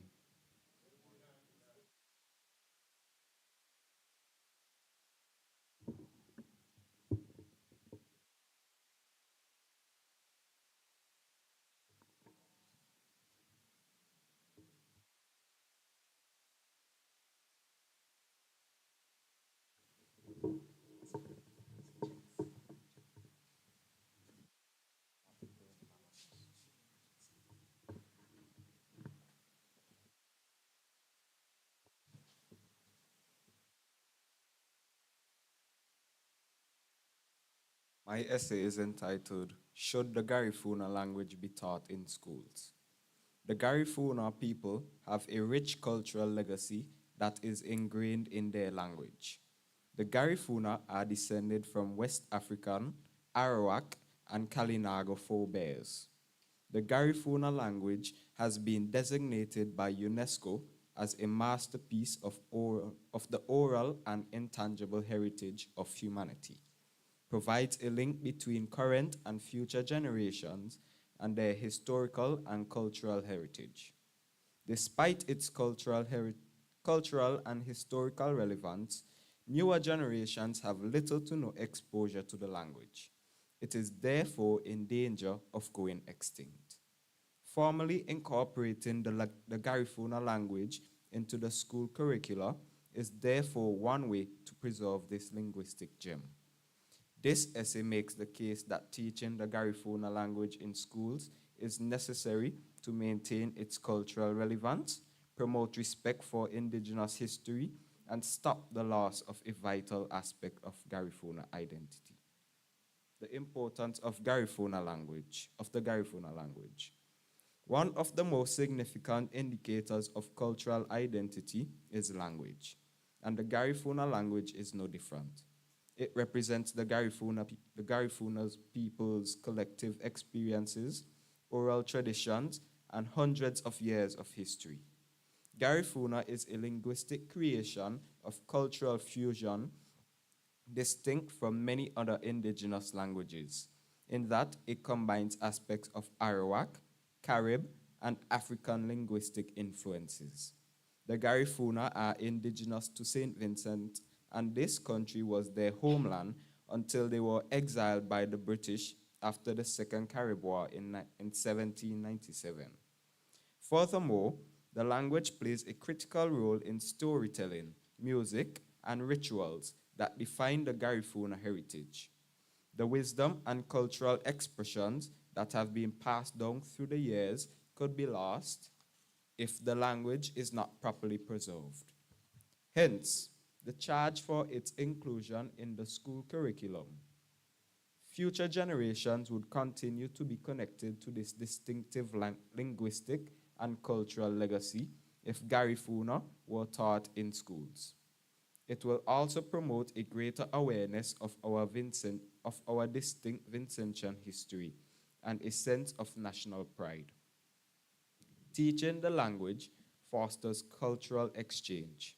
In Central America, there are numerous Garifuna communities who use dance, music, and their language to celebrate their culture. Building closer relationships with the Garifuna descendants residing in the diaspora can be facilitated by learning the language. It will help close the distance between Vincentians and our Garifuna counterparts who live in Guatemala, Honduras, Nicaragua, and Belize. It is worth mentioning that some Garifuna people return to their motherland, St. Vincent, once a year to mark National Heroes Day. The language promotes linguistic diversity of our people. While English is the primary language spoken by the majority of our population, several schools also expose their children to Spanish, French, and Mandarin. The Garifuna language is recognized by UNESCO, and by studying this language, we can support the international fight to conserve it. A few schools across St. Vincent and the Grenadines have learned the national anthem and a few phrases in the Garifuna language via resource personnel that speak a bit of the language. These groups are sometimes invited to do presentations and teach a few of of the Garifuna Awards to their hosts. The Garifuna language also has advantages for tourism and education. Students who learn the language will develop a greater appreciation for history and identity. Understanding the language will increase the fascination of these distinctive people for those who might be interested in the country's indigenous and African past. One proactive measure to protect the Garifuna way of life and guarantee that its cultural diversity endures is through the teaching of the language in schools, developing an appreciation for the language. It has long been known that education is an effective means of promoting cultural awareness. Students would acquire a communication tool and get an understanding of the Garifuna people's larger cultural context by integrating the Garifuna language into school courses. Language instruction would foster inclusiveness and respect for cultural diversity by educating children about Garifuna history, customs, and beliefs. Beyond fostering cultural awareness, learning an indigenous language can help pupils develop cognitive abilities like flexibility and problem solving. Schools have a significant influence on how society is valued. And by emphasizing the teaching of indigenous languages, they can promote pride in an appreciation for the contributions made by the Garifuna people to Caribbean history and society. What the Garifuna language symbolizes. The Garifuna language is more than a communication tool. It is a potent representation of identity and resiliency. The language used by the Garifuna people reflects their history of surviving persecution and exile.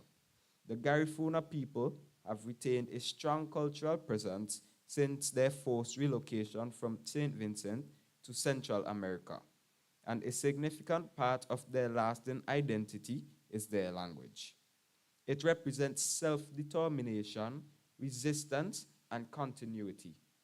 Thus, a vital component of the Garifuna people's identity and history would be lost if the Garifuna language disappeared. As a result, including the language into educational systems would uphold its symbolic significance and guarantee its continued existence for future generations. The resulting loss of heritage from failure to teach the language. An irreplaceable cultural legacy would be lost if the Garifuna language was not taught in schools. As linguistic idioms, proverbs, and oral traditions that capture a people's way of life vanish, language loss frequently results in cultural disintegration. Our society will be deprived of a vital connection to our ancestors, customs, and identity with every generation that does not learn the language of the Garifuna. Owing to the fact that younger members find it difficult to comprehend the linguistic and cultural expression of their elders, the declining use of the language also erodes ties between generations. If nothing is done, the Garifuna language may become extinct and only be found in historical writings rather than being actively used among Vincentians.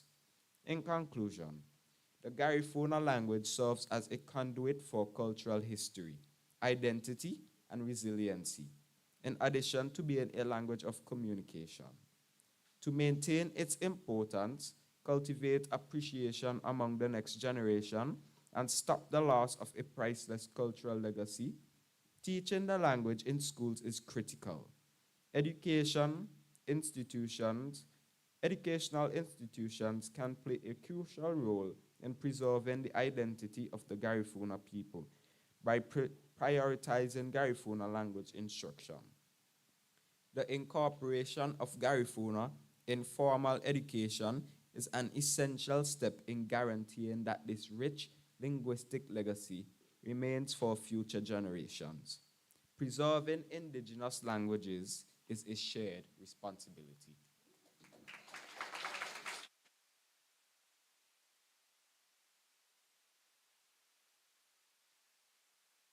And that was our final speaker.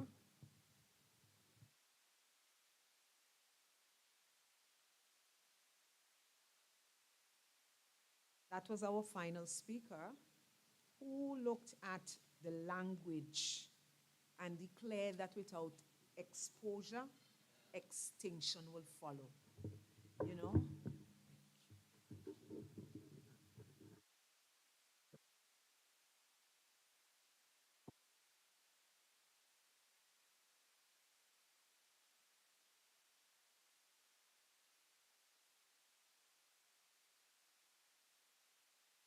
So he advised that the language should be taught in school so that because it can act as an indicator for cultural identity, and we know that is really important. He looked at even the areas like the dance, the music, the actual speech, and so on, and he says these can close gaps in our communication. And he said, why not the Garifuna language? You know, because you teach French, you teach Spanish, and now we are teaching Mandarin, so why not Garifuna? And that really came over quite nicely. And he said that there is a great appreciation for history and identity, and it could therefore be integrated slowly, if so, in school courses. And that would help with cultural awareness, and that it's a vital component of history and identity. And if this is not done, it would be lost. And that's not what he was recommending. He also said that the language serves as a conduit for cultural and historical and history, culture and history, and we must cultivate an appreciation. Thereby, he is advocating that it must be incorporated into formal education. Let's put our hands together for all 5 students.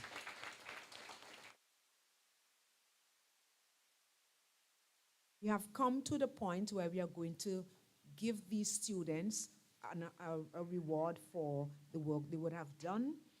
And I now invite Ms. Nashaki Samuel from the Ministry of Education here in St. Vincent and the Grenadines, and Mrs. Zoila Ellis Brown from the Garifuna Heritage Foundation.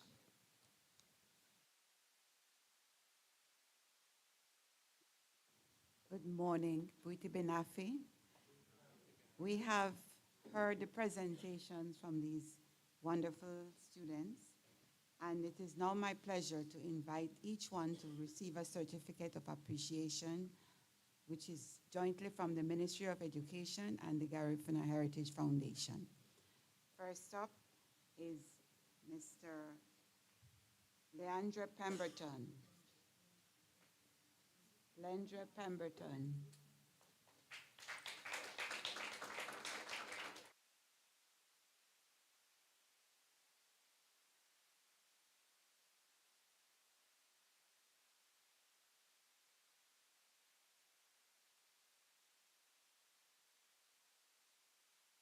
Thank you, Mr. Pemberton.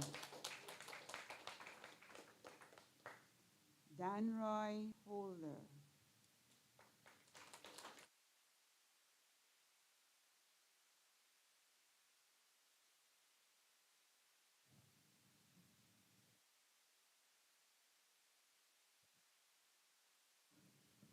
Thank you. Congratulations. Ms. Alicia Ballantyne.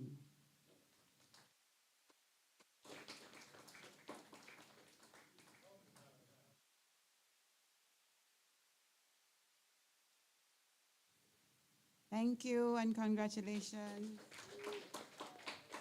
Ms. Loana Bilinji.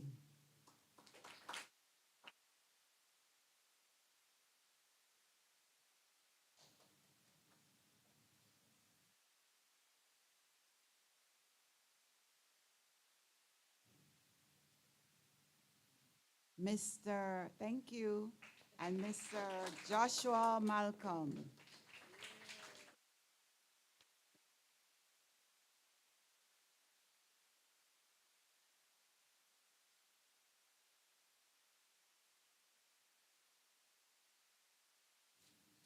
No. Thank you, Mr. Malcolm. As part of the process of this essay, the essays were judged by officials, and we now have an announcement of the winners. Third place goes to Lendre Pemberton from the St. Vincent Grammar School, and we are pleased to have a small token of appreciation to Mr. Pemberton.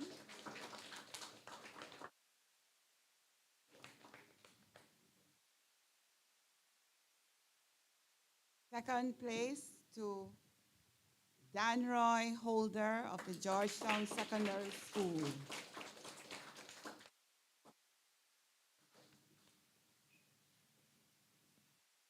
Thank you, Mr. Holder. Congratulations on your achievement. And the winner is Miss Luanya Belingi of the Georgetown Secondary School.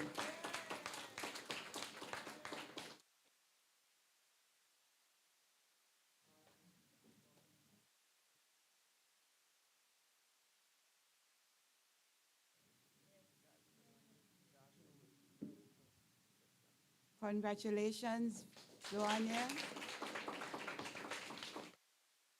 And that we have the rest of the students, you're not to be left out.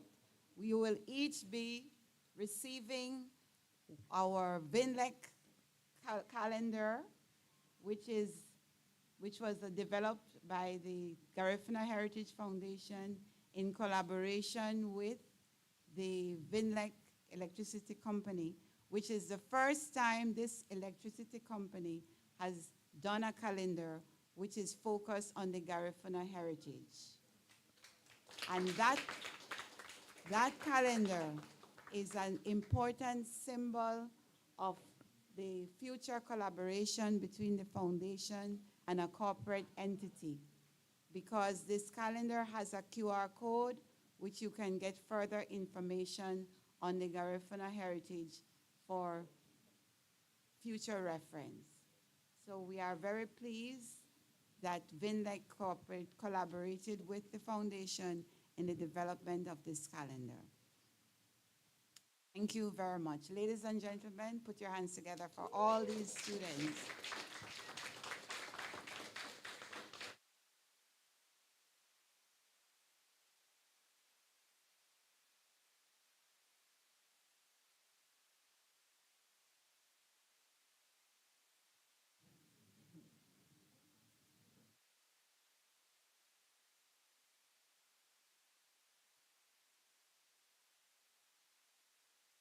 Zoila? I was told that the vehicle with registration number RR124 is currently blocking someone, and we were asking, could you please quickly go and let that person out?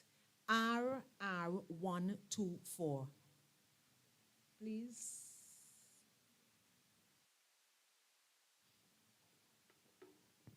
Thank you. We now move on to the presentation of Garifuna Language Caribbean STEM Olympiads Gold Medal Project.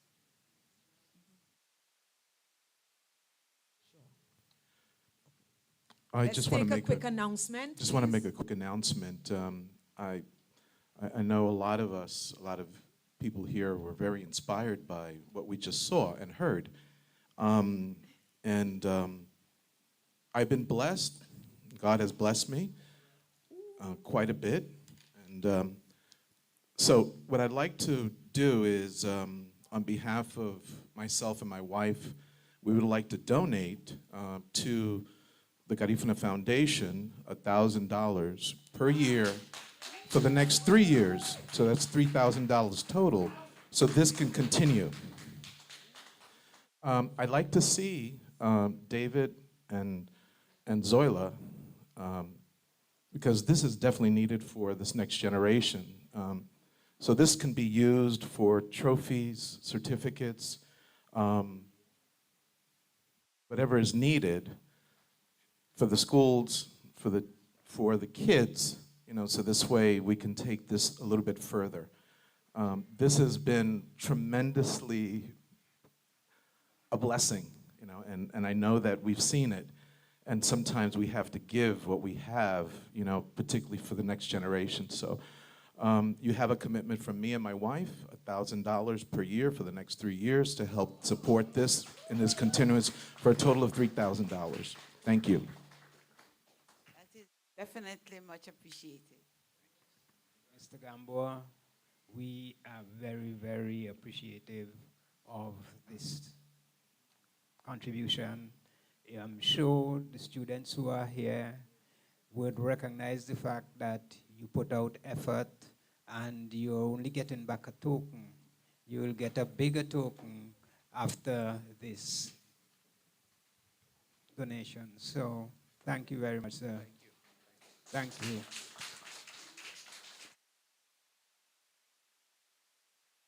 Come on, let us put our hands together for the donors, please. Students, you can rest assured, go back to school and encourage your colleagues to get in there next year. Right? We now have the presentation by Miss Kamala Mars and Miss Naya Scott as the students exit and they find seats in the audience after some wonderful displays of delivering their speeches and so on.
Okay, let me tell you about these two young ladies, our next two presenters. They are two recent graduates of the St. Vincent and the Grenadines Community College who have quite a bit in common among us. Recipients of the 2024 National Scholarships, which are awarded for outstanding academic performance. And their love for technology is clear, having pursued and excelled in subjects like information technology, computer science, and digital media.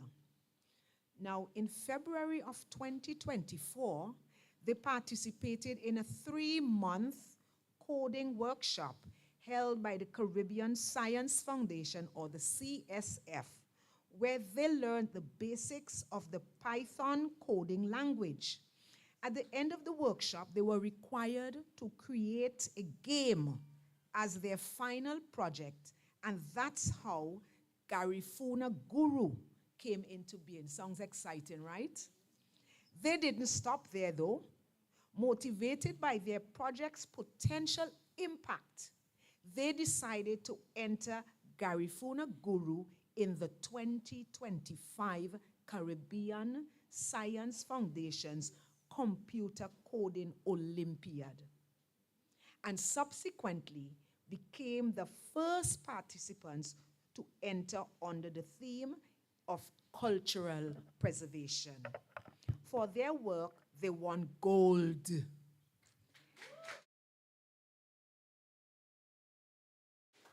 Here this morning to present their interactive game, Garifuna Guru, are Kamala Mars and Naya Scott. Let's celebrate them, please, with a round of applause.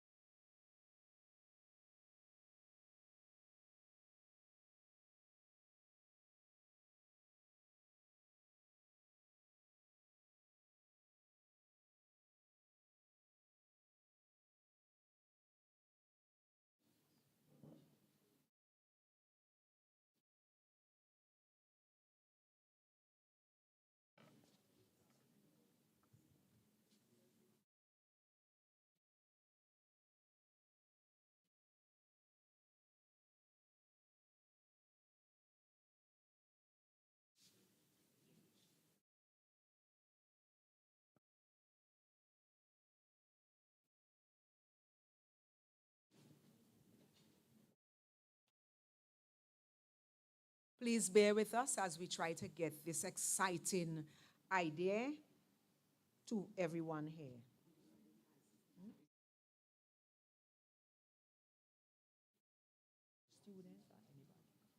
For anyone who has not received a calendar, you can just come and collect one.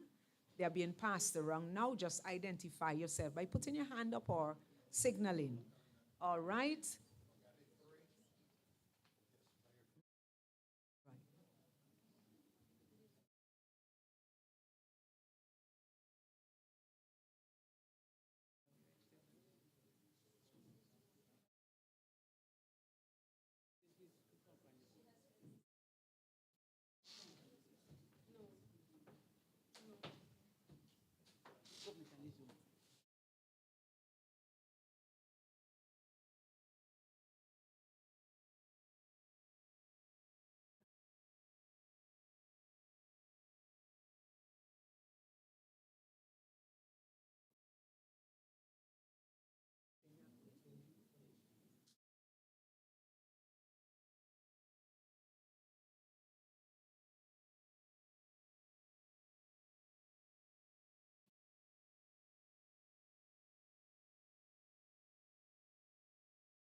Sorry for the delay, but Briti Benafi.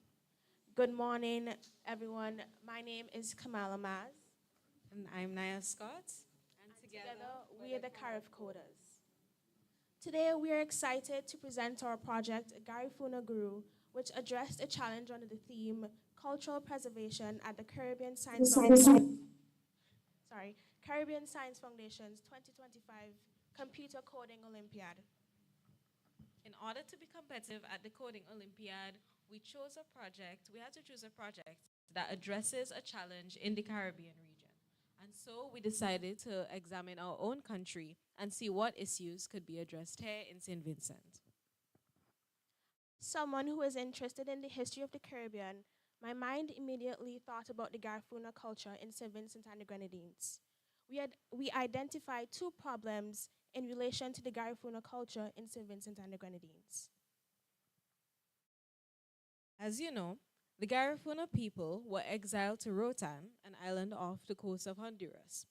The Garifuna culture in St. Vincent saw a significant decline and has continued to diminish ever since, with the Garifuna language becoming nearly obsolete here. For the Garifuna, language was more than communication.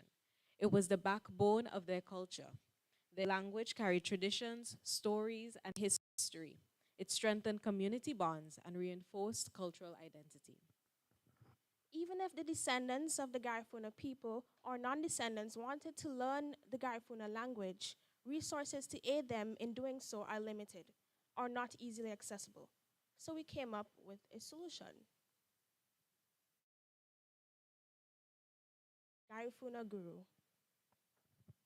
Garifuna Guru is a fun and interactive language learning game designed to teach basic vocabulary to the younger generation.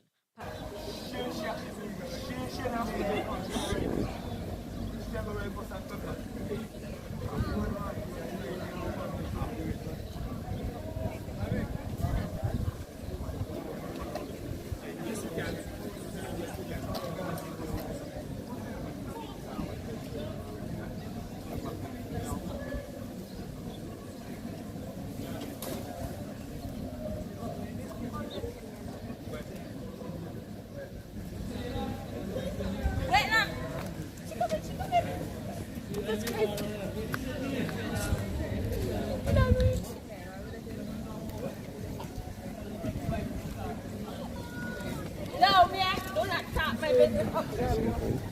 Okay.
Bottled water here, athletes.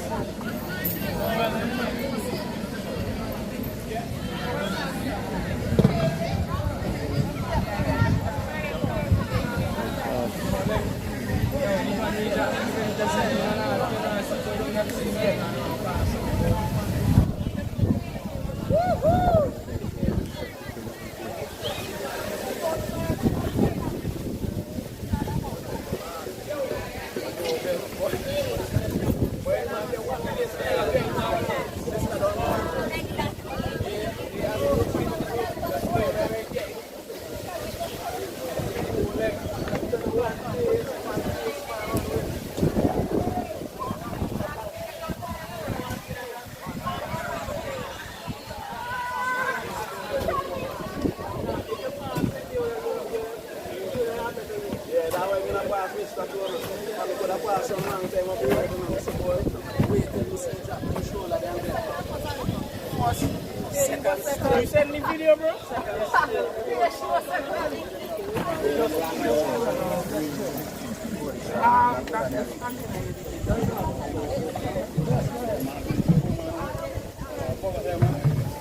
There's some water here, guys, still. If you need.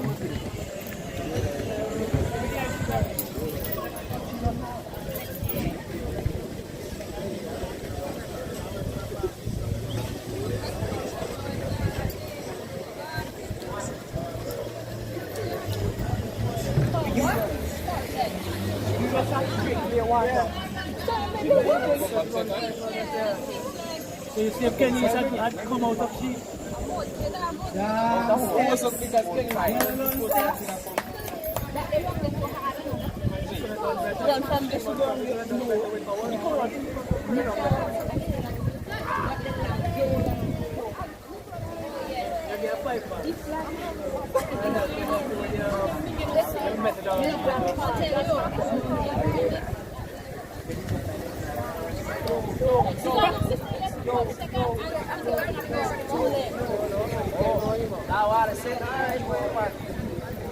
I'm at Anthony Rough for church on the weekend. You want for church on the weekend? The 70 church? Up to the pastor. You cook for it? And it's going to be on this axe.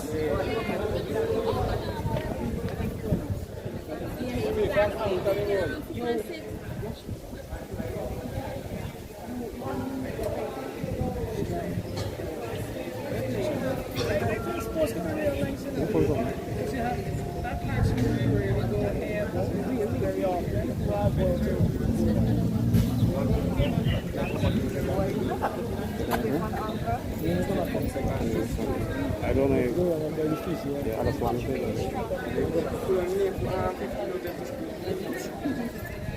Come on, you put him the YouTube first. You sync in YouTube, and you sync in the link with the telephone. Go to one. That's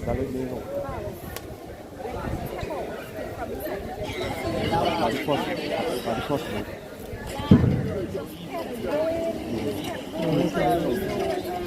Logo pa ulit. Bibi yung yeah, the key man. I think the key. The blue key is supposed to be mine. So na connect one. So na connect link for you. Send me through already, you know. Send slide.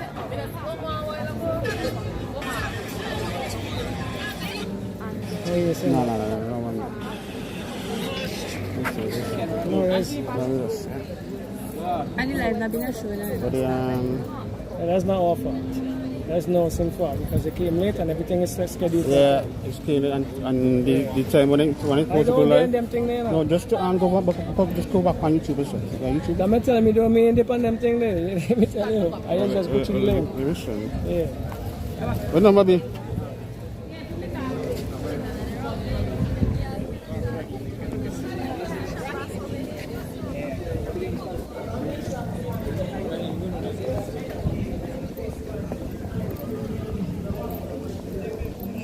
Johnny, I'll give you a number. I was saying link you.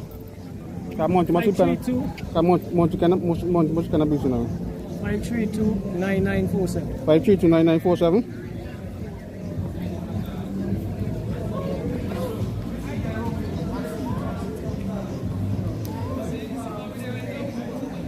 532-9947.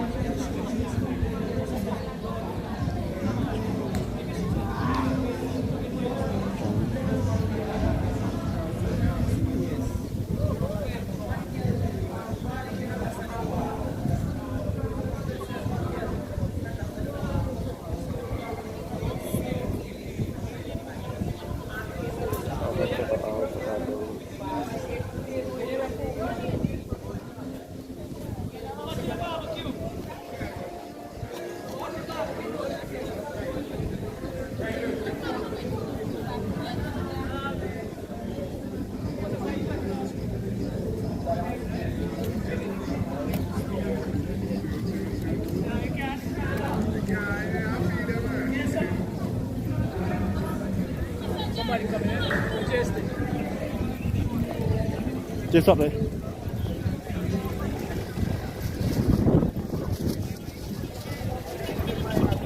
one more. With them. Okay, do your thing. Thanks much.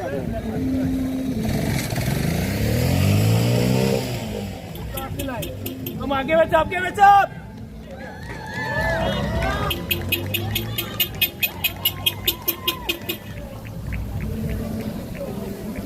Which can inspire creativity, innovation, and collaboration. Beyond that, cultural preservation can drive economic growth through cultural tourism and creating sustainable opportunities to local communities.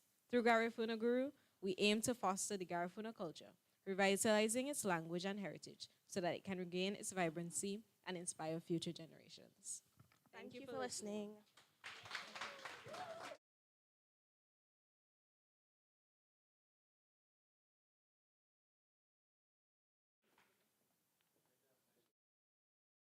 I can tell you one thing, for somebody who's not into games, and I was there jumping up. You can imagine. I would play this, and let us give them a rousing round of applause. It is amazing, awesome, our very own.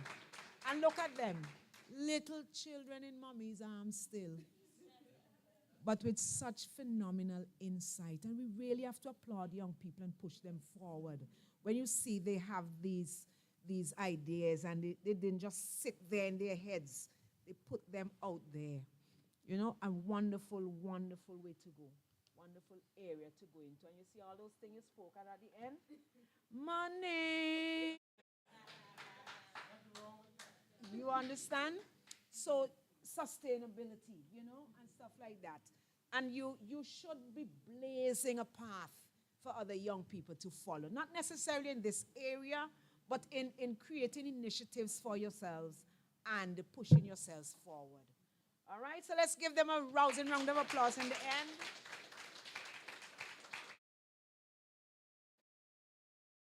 So we have come to the end of this session, and we move right along. Thank you, everyone. Thank you.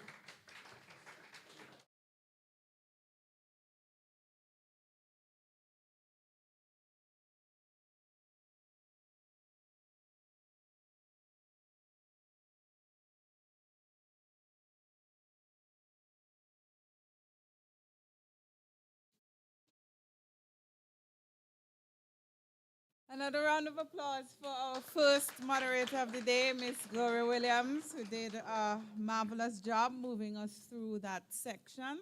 Of course, yes?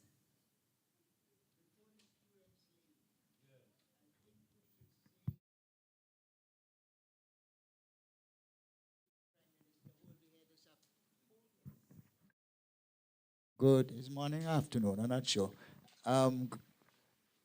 I'm saying that before the students leave, we should say in this forum that the essays, those that we heard today, absolutely substantial, should be presented to the Prime Minister, who reads everything.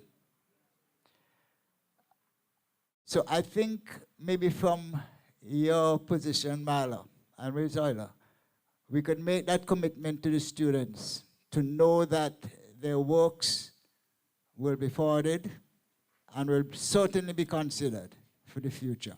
Thank you. Thank you. Brilliant ideas put forward by our students, and I think it's practical. The essays could be typed up, submitted through the ministry, and we can look into getting them presented in writing to the Prime Minister. Yeah? Thank you. So we are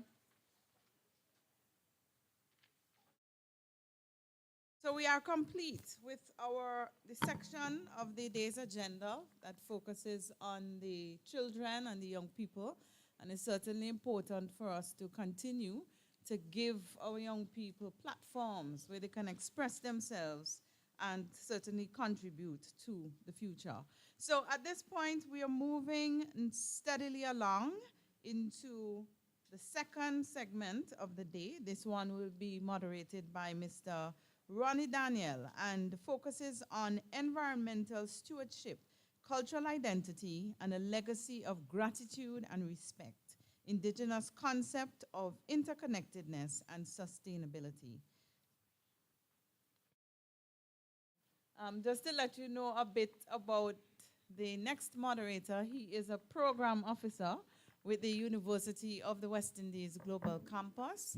I know he is well suited to moderate this particular aspect of the program as he is interested in these types of issues. I don't have my notes, I forgot it over there.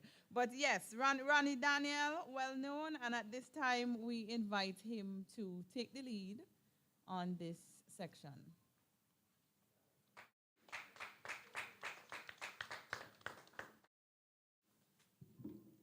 Thank you very much, Marla.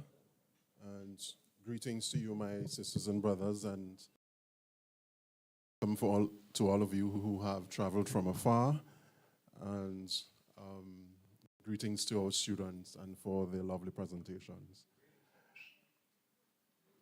I just want to remind our presenters that you have 15 minutes each. And we want to stick with the time so that we could have some reasoning with the audience here in this space and those online. It's a privilege and honor to continue to share in this space, in this very important conference that the university has been a part of from the inception. And I trust that as we continue to share in these experiences, that they would certainly enrich our lives and lift our spirits and propel us to get going with the work that is necessary. I want to welcome our presenters and just to say a little bit about our presenters. First, I'll give their bios and then we'll invite them in the order that they appear on the program to make their presentations. And so it's my privilege to introduce Florence Alexi LaRose. She's a consultant from Guyana, specializing in sustainable development, community building, rural development, and indigenous peoples. Her career extends over a decade, working with indigenous peoples, where she has been played a pivotal role in fostering the development of indigenous communities. Ms. LaRose's education spans the area of international relations, development, and international cooperation, and currently she is pursuing a postgraduate diploma in rural development. She has served in many posts, most recent being working with the migrant and vulnerable populations, environmental and social impact assessment, and shareholder engagements in the oil and gas sector in Guyana, and as well as advising on indigenous and tribal communities for the Caribbean Regional Development Program, CRDP and FSSP, Caribbean, Global Affairs, Canada. So that's Florence Alexi LaRose. Our next presenter is Marie-Francois Bernard. She's a lecturer and poet. She describes herself as a Caribbeanist, and she specializes in languages and literatures and culture of English-speaking Caribbean countries. She worked as a lecturer and then moved on as an English inspector and finally as a senior executive in education and as the dean of inspectors for secondary schools. Her interests are basically in the OECS, particularly in sociology, culture, and economy. Marie Francois Bernard was born in Lorraine. I hope I have that pronunciation right, in Martinique. She writes about and for the Caribbean.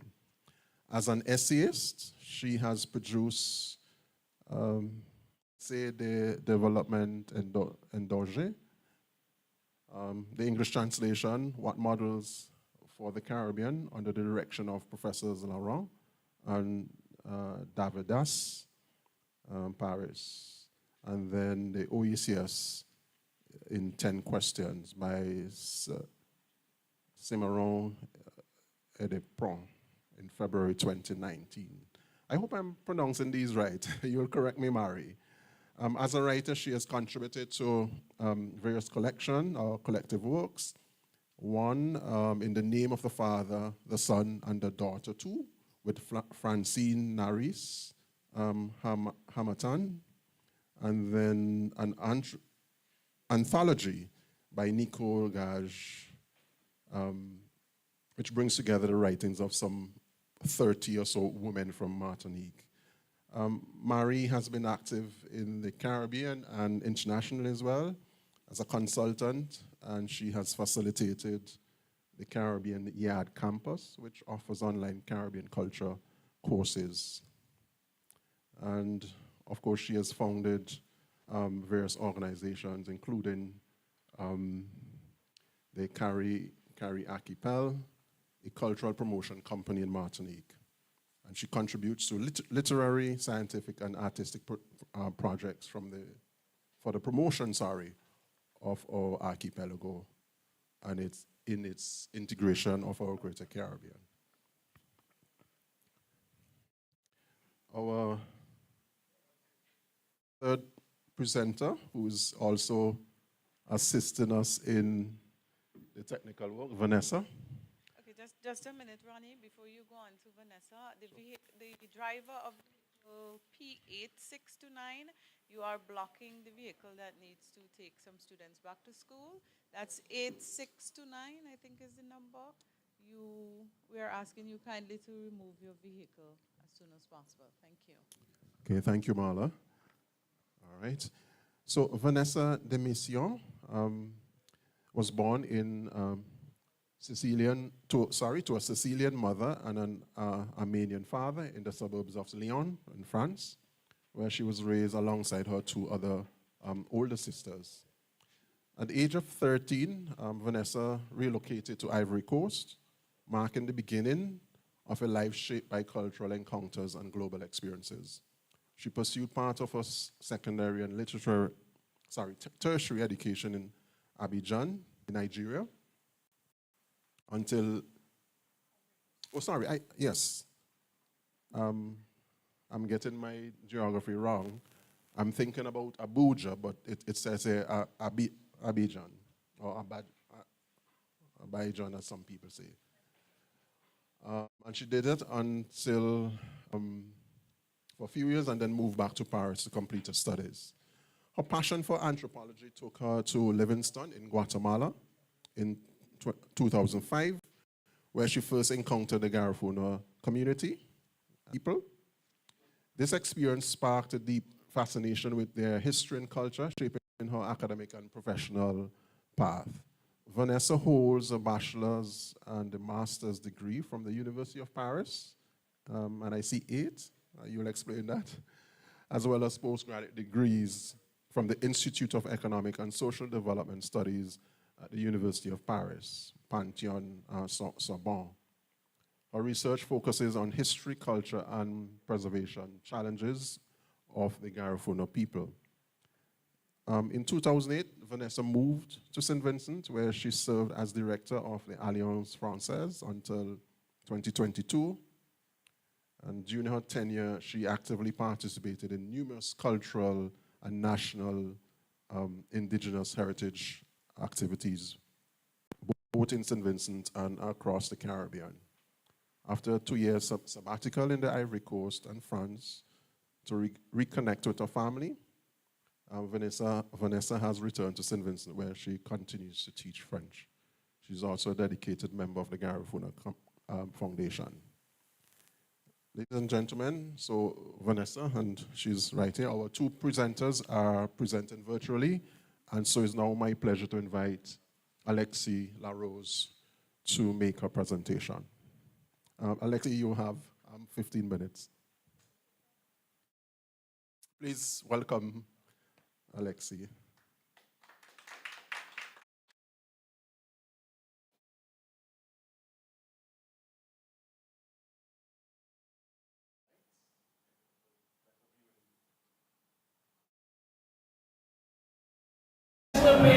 In the 2 hours. So please, next year we have to be on time. Congratulations to those who are here early. I have 2 technical students here as early as 7:30.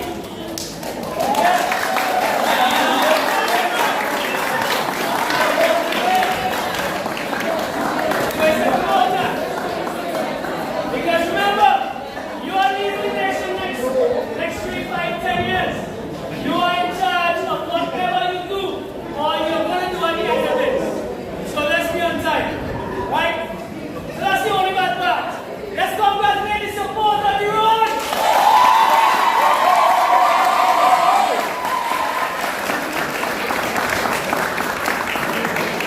And don't take anybody down to the teachers.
A team that had Hendrickson, Joseph, Gibson, Little, Brown, Williams, and Williams.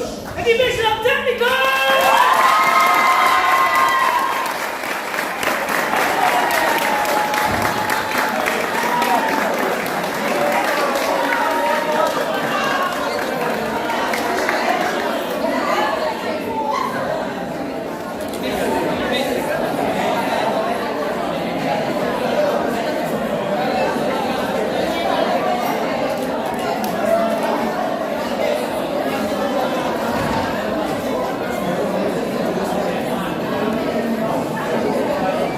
Traditions and beliefs. In this slide, I wish to discuss the role of the matpi as a symbol of life, survival, and unity. Just checking to make sure that the sound is coming through, okay? All right, good. So the matpi is a long, plaited, cylindrical, traditional extractive instrument used in processing of grated cassava tuber. It allows for the separation of liquid from solid of the grated cassava, thus making it safe for further processing. So cassava, as many of you may know it, or manioc, is a root crop originating in South America as a staple for indigenous people and dates back for some say 10,000 years, maybe, I don't know.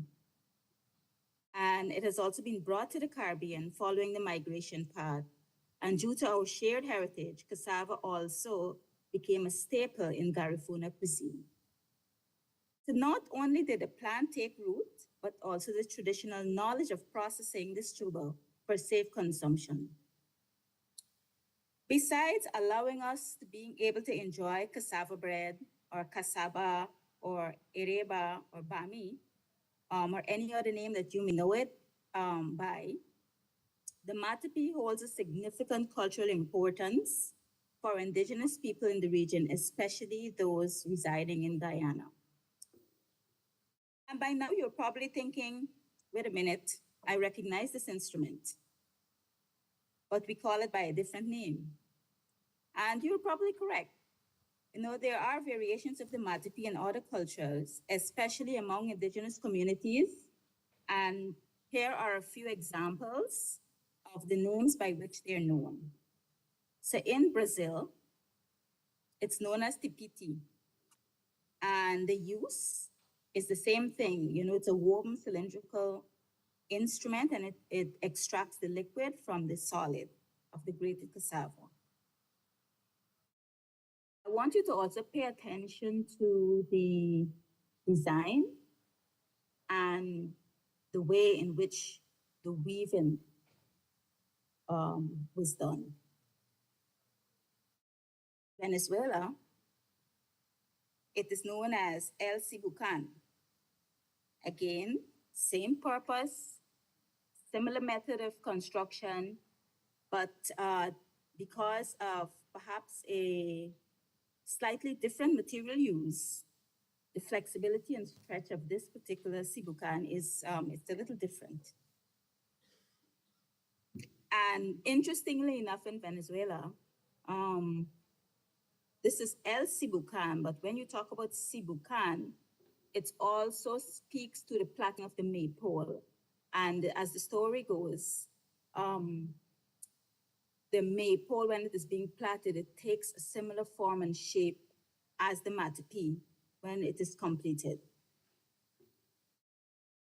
And of course, as you may know, for the Garifuna people, this is called the ruguma. And I found this photo while going through pictures looking for a ruguma, and I was fascinated with the size of this ruguma. It is the same thing, but the difference is that this is longer. And this picture here is somewhere in Belize. We're not quite sure where, when it was taken, but it shows the process of making cassava bread. And it also speaks to the presence of communal practices through every step of the cassava bread making process. And back in the days, see this picture is black and white, it also was an activity that brought women folk together for socializing. And this photo here was taken, credits go to Mrs. Simeona Zuniga, who was a curator for the Darina Garifuna Museum in Belize. There's another example, 2 other examples that I found, which demonstrates the length of the ruguma. And you also have cassava press, which we will look at in a minute, where materials were not available to make the piece of the ruguma. Persons had to innovate, and there, the cassava press came from the same process, but you're extracting the liquid from the solid.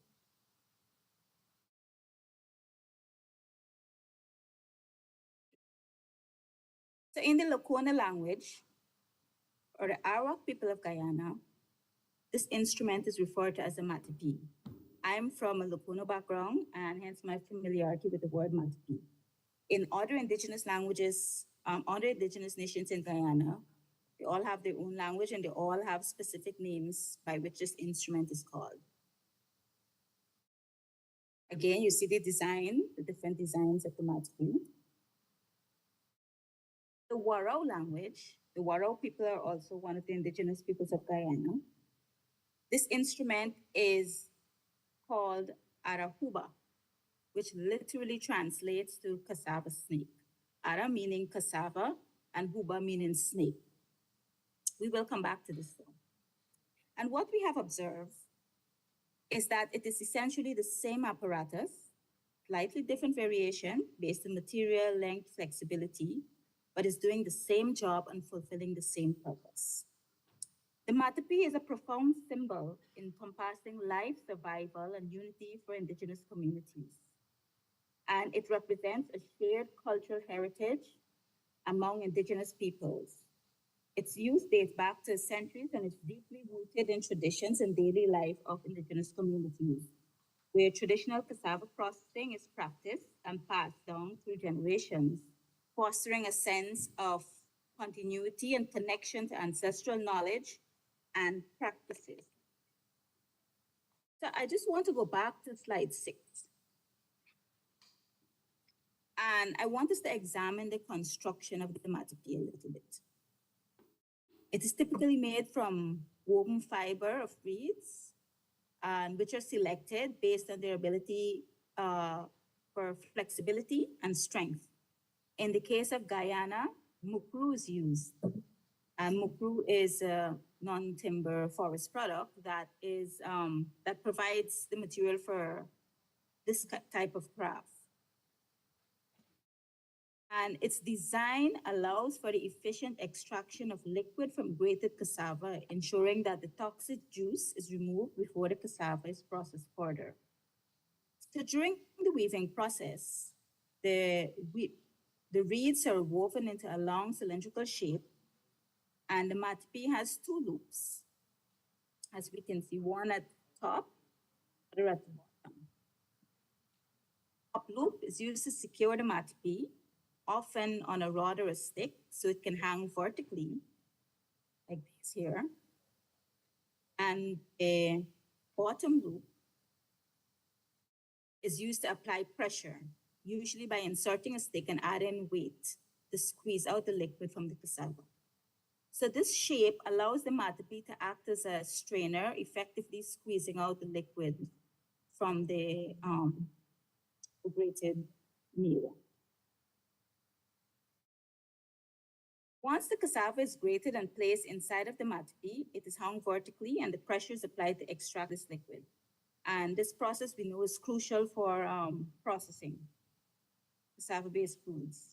So if we look at the matapi now as a symbol of life, when we really think about it, in examining the process of the construction, we would recognize that the continued use and making of the matapi takes on a life of its own, which helps to preserve traditional knowledge and skills, which is passed down through the generations, ensuring that younger members of the community learn and appreciate their heritage, recognizing the levels of complexity that their culture brings to the table.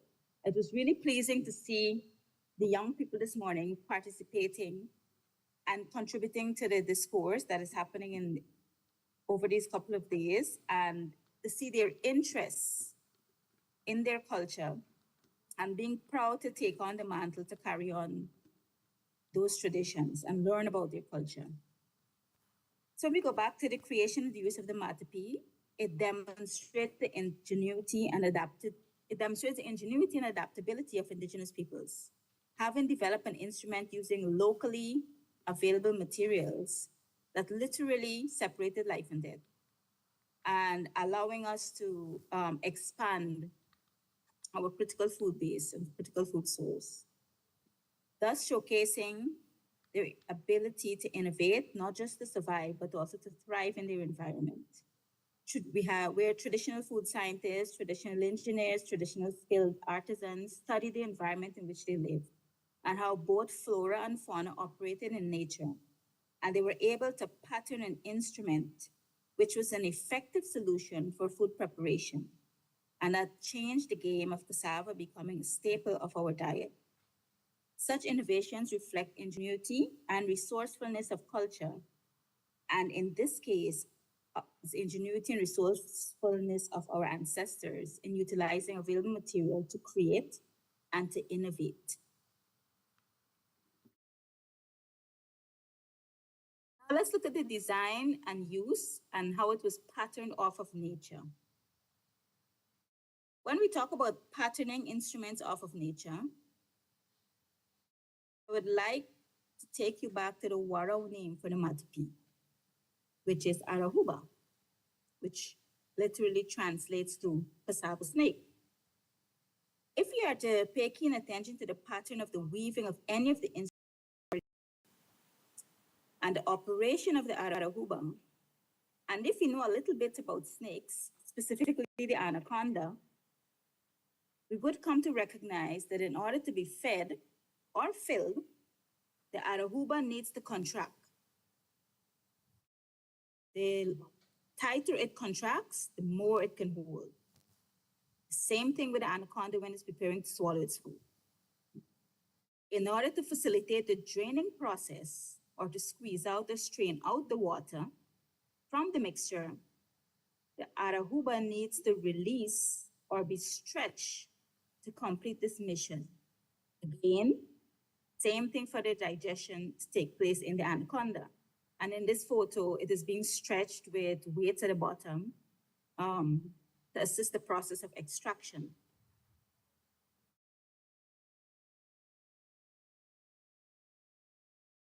In this sense, symbolizes life in various forms. Food being one with nature in terms of having materials and the process of construction, ability to disintegrate organically, and also symbolizes people adapting and innovating within their environments. When we look at survival, the continued use of the matapi in modern times symbolizes the resilience of indigenous communities in maintaining their traditional practices despite external pressures and changes. And you may be wondering, okay, we talked about survival, we talk about life, so how does unity come about there? You know, how is it seen as a symbol of unity? So this instrument fosters community collaboration. The use of the matapi or the cassava making process in general, but especially in the matapi, is not a one-man job. Definitely not a one-man job. So the process of making and using the matapi often involves collective efforts, bringing people together and fostering a sense of unity. This communal activity reinforces social bonds and mutual support from gathering and preparation of raw material to the construction and usage of the instrument. In the photo, you see there are people sitting on the matapi while someone else is waiting the cassava, but someone else is happened to be me there. And when we talk about the symbol of unity, it brings people together. This is the space where traditional knowledge is shared, and it's also an open space for sharing of oral traditions and catching up on what is happening in the community. So in many indigenous communities, the process of using the matapi to prepare cassava is a communal activity. Families and neighbors come together to grate, to fill the matapi and extract the liquid. And the process not only involves food, but also strengthens the social bonds and reinforces cultural traditions. And it reminds us that cassava bread making was and still is a communal practice through every step of the process. And it is also a tangible representation of the shared heritage and collective efforts of the community. In this space, stories are shared, recipes are passed down, language is integrated and shared, and other forms of oral tradition is practiced. In the photos you're seeing, the photo on the left is one of the elders sharing about the matapi and sharing about the Warao language and how they see it. And the photo on the right is a family engaged in cassava processing. See, everyone has a role there. If, no discrimination from the largest to the smallest. You can all go contribute by sitting on the stick to help the extraction process. We can even look at its educational value. The matapi serves as an educational tool, teaching younger generations about traditional food processing methods and the cultural significance of cassava, as seen in the photo on the right. This helps to ensure that these practices and the knowledge associated with them are passed down, contributing to the community's long-term unity and survival. And in Guyana, it is also a symbol in music and art.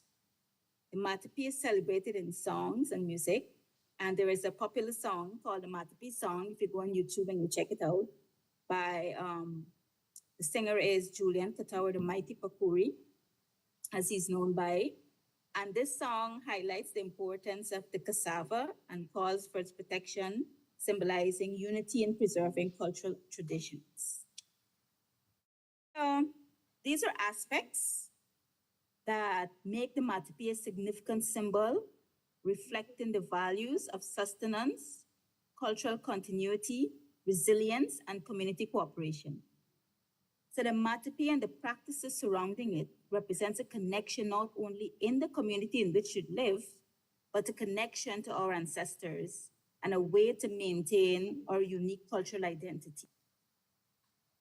In conclusion, reading our identity and charting a way forward, we recognize that while modern tools and methods are available, the Matapi remains in use, highlighting the importance of cultural preservation and the value of traditional practices in contemporary society. However, there are modern challenges that we have to adapt to. And some of these modern challenges include, but are not limited to, the things such as economic hardship or environmental changes, which results in the unavailability of raw material or loss of intergenerational traditional knowledge to foster the development of the skill set to execute this traditional instrument, for example. For those communities where this traditional skill is alive and in use, or in other communities where realities call for new innovations to cassava processing, it demonstrates resilience and adaptability in the face of adversity and changing times. So the Great Cassava Snake has become an integral part of the individual and shared cultural identity of the region. And in some parts, we recognize that it is fading. And this fade is not because of the lack of the importance of the instrument, but rather the lack of the skill set to create, which force culture to force people to adapt to what is available. Adaptation is a must, right? And in the case of the Matapi, modern processes can also alter social structures and the dynamics within the community. Because if you move from a Matapi where several persons have to assist, move to a cassava press where it may just go down to 2 persons, or a more high-tech form of technology where it may only require 1 person. This changes the whole social structure of how the community integrates and the spaces that are available for communal activities and gathering. So what should we do then? It calls for strategies that recognizes the need for balance, a balance of tradition and modernity, which is a dynamic process that varies across communities. So there is need for thoughtful and inclusive approaches to strategies that looks at integrating traditional and modern practices, ensuring that cultural heritage is passed on, which will help communities navigate the complexities of maintaining cultural roots while embracing the benefits of modernity. Thank you.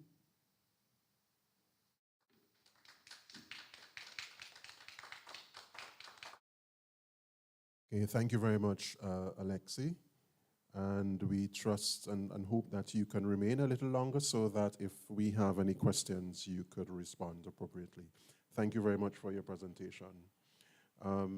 Sisters and brothers, it's now my pleasure to invite Dr. Mary Bernard to make a presentation. Dr. Bernard, you have 15 minutes. Please go ahead.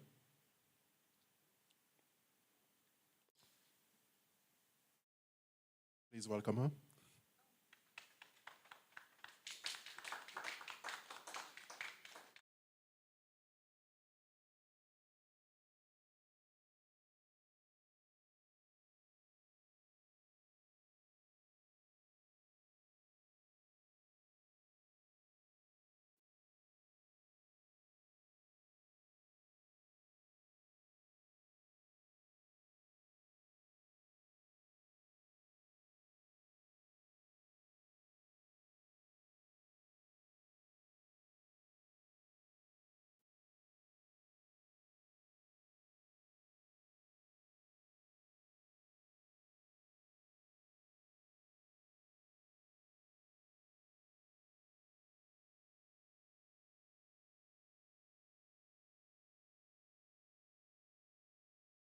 Bernard, vous pouvez y aller.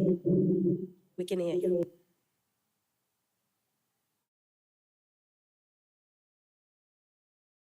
Do you hear me? Yes. Yes, okay. So let me try to put the partager.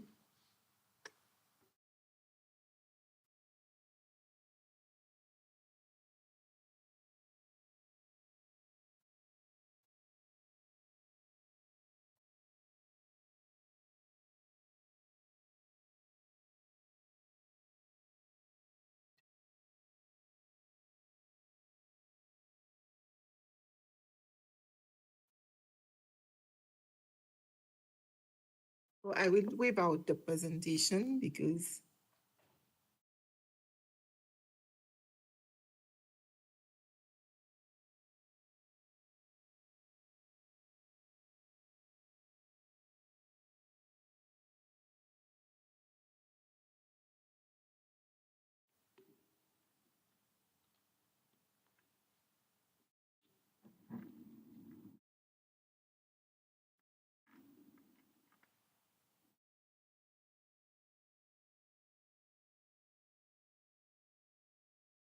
okay, so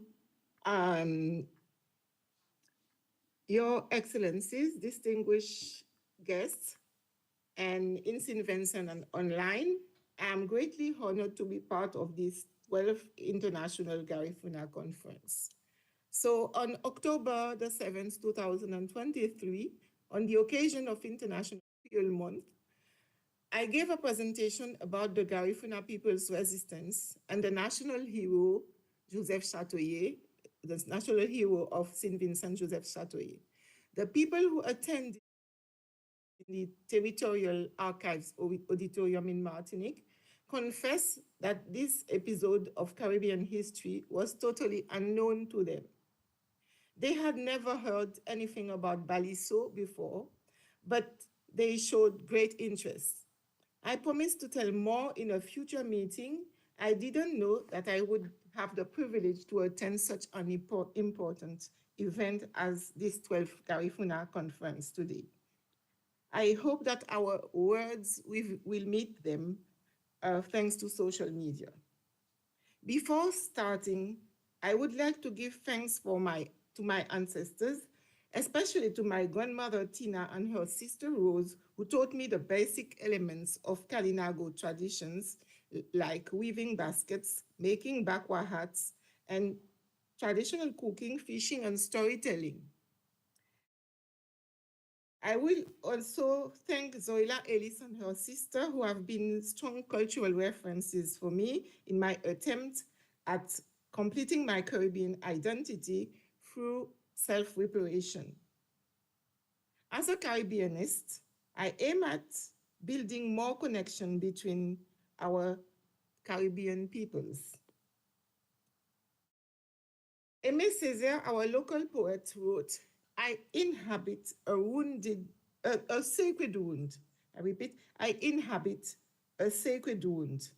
Those powerful words are relevant today because I am going to tell you about the wounds and healing strategies which have been developed through time by the Martinican people.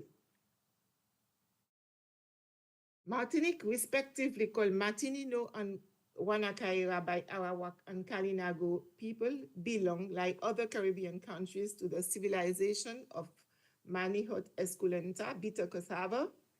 The use of this plant 10,000 years before Christ, like the use of fire, the invention of the wheel, and cattle breeding became milestones in the history of humanity. In a similar way, about 5,000 years before Christ, pineapple, peanuts, sweet potato, cocoa also spread from the Amazonian forest to the chain of islands. Pepper, pumpkin, beans, corn were noticed by the European in the 16th century. Let me quote one of the Martinicans, Emmanuel Nossin, an ethnopharmacologist who did a wonderful work called The Modernity of the Dietetics or dietetics of the indigenous people of Martinino, Huanacaira. So Emmanuel put it like that. He said, nothing can tell us more about a people that one day eats. Our common legacy lies in our local diet, which is based on fruit and vegetables deep-rooted in our environment. 600 years later, we keep traces of our common ancestors thanks to culinary traditions dating back to pre-colonial times. The genealogists have conducted researches in order to identify specific traces in the present-day families who can actually claim their Kalinago lineage. Dr. Francois Augrin could identify at least 3 families with documents related to their Kalinago ancestors as natives of Martinique. Other personal investigations show that many other people can also identify parents with Kalinago origins. And DNA tests secretly done by Martinicans reveal the same features as those produced by other Caribbean people. As you can notice, in the French Caribbean, the quest for indigenous ancestors is difficult due to the Constitution of the French Republic, which forbids ethnic data storage. One thing is certain, after the contact with the French, it became more and more difficult to find connection with Caribbean ancestors for 2 reasons. A cultural practice called Banawe, exchange of names, and to a greater part, because of the scheme imposed by the French in their colonial endeavor. The impact of French colonization can be noticed in the linguistic, cultural, social, and economic structure of the Caribbean islands. In the case of Martinique and Guadeloupe, the process of decolonization is far from being completed, and the question of reparation is included in the quest for identity. Who are we? Who are our ancestors?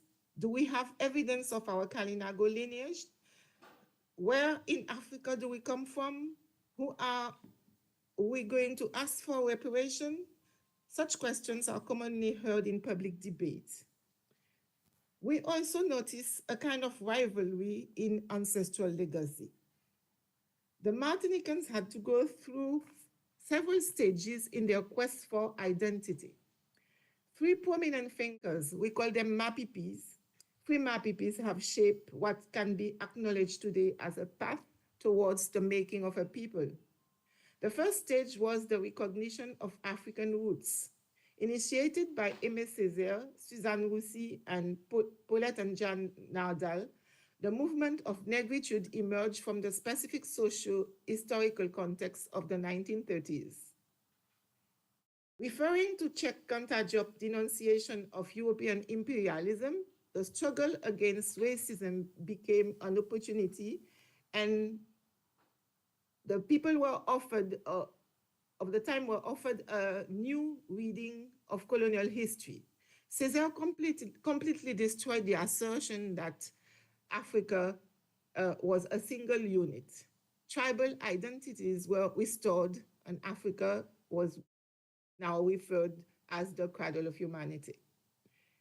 Then came Frantz Fanon. The psychiatrist had developed a concept of colonial alienation, which was so powerful that it remained undercover until 2015, when his writing on alienation and liberty were published by the publisher La Découverte in French. He developed the idea of the divided self as the consequence of colonial trauma. As for Edouard Glissant, the third one, he produced the conceptual and notional scheme of the assimilation system imposed by the French and proposed the expression or the phrase rhizome identity model. I quote, the single root is the one that, while the rhizome is the root that spreads to meet other roots. I apply this image to the principle of identity, Glissant said. he categorized culture into atavistic culture, and composite culture.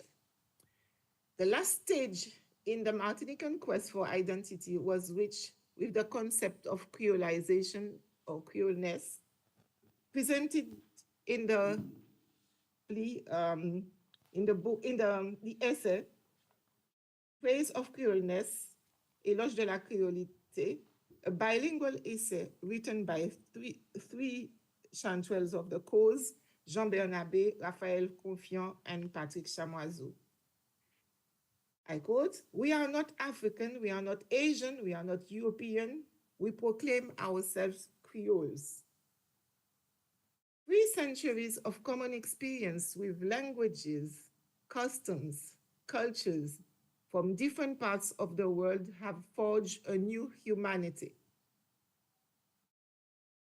The process of kaleidoscopic totality, as it is called, seem to have been achieved in arts, but not in real life. This position arose of Creole, we are all Creole. This position arose much criticism among the Pan-Africanists and satisfied the supporters of a definition of identity departing from ethnic categories. Among the Pan-Africanists, a man contributed to make the dialogue of our ancestors audible. He is the first one to have spoken in favor of reparation. Garce Malsa is an ecologist, an independence activist, a former biology teacher, a former mayor of the village of Saint-Anne in Martinique, and a general consular for Martinique. He founded the International Movement for Reparation with a view, the MIR, with a view to promote campaigns for reparation for African descent. And he created events as the Convoi for Reparation, called in Creole Convoi pour la Réparation, an annual flambeau march around the island on the 22nd of May, and going up to the 22nd of May, which is the Emancipation Day. The struggle for reparation for all crimes against humanity, including massacre and deportation of indigenous peoples, slavery and the slave trade, is complex and acute in a country like France, which advocates for human rights as the basis of its constitution. When in 2001, the Taubira Act was adopted in France, recognizing the slave trade as crimes against humanity, the International Movement for Reparation with Mr. Malsa, the MIR, became the mouthpiece and central body and opened the road with a reparation plea. Garce Malsa created the MIR to lead legal procedures and civil rights actions in order to bring changes. So several legal procedures against the French Republic were engaged in reparation and compensation. Despite the obstacle and the challenge, the MIR is still working to defend those in need of respect and recognition. Among the most important actions are tributes to ancestors, celebration of historic events. So together with another body, the committee for the Comité de Droits de Mémoire, an organization dedicated to the recognition of the slave trade and transatlantic slavery as a crime against humanity. This committee is established in 1998 on the occasion of the 150th anniversary of the abolition of slavery. This committee with on preserving history and raising awareness of the long-lasting impacts of slavery on the Martinican people. Through this collaboration, the MIR aims at sensitizing the people and promoting a better understanding of history and the impact of crime. So in 2012, they associated the indigenous people demand for reparation for the first time. And this year, or last year, let's say, last 22nd of May, the 23rd convoi for reparation was entitled Réparation, c'est fondation la paix. Reparation is fundamental for peace. Among all the procedures, they are helping the victims of pesticides in Martinique, 95% of the population, and who are exposed to the chlordecone chemicals in banana fields, used in banana fields. And internationally, they have their lawyer, Maître Claudette Duhamel, at the Baku Summit on June the 20th, 2024, denounced altogether all the crimes against humanity led by the French in the overseas territories. The MIR belongs to other international movements for reparation. They belong to the French Collectif pour la Réparation. They have to face new issues now that freedom of speech is threatened. The impact has been significant in terms of sensitization and education. Thousands of people each year march with their torch in favor of recognition and reparation. They are watchful about the treatment of archives and the attempts at revising history. Several legal procedures are in progress as new questions emerge, like land ownership, neocolonialism, sustainability, solidarity, against government and state institutions who try to minimize and accuse of racism those who put forward their African lineage. When I mention the question of land, I would say the question of defense of a territory. Sometimes nature and ancestors can cooperate in order to bring us what we need in our battle for social justice. In this part now, I am going to deal with the dialogue of our ancestors, properly dialogue of why I call this presentation the dialogue of our ancestors. A few years ago, if you happen to mention your Kalinago origin, just like me, you could be accused of denying your Africanness. Garce Malsa was the first person to invite the Kalina and Garifuna to join in the celebration in the appeal for the reparation in Saint Anne. He also held the Kalina Games in his village, surprising everyone.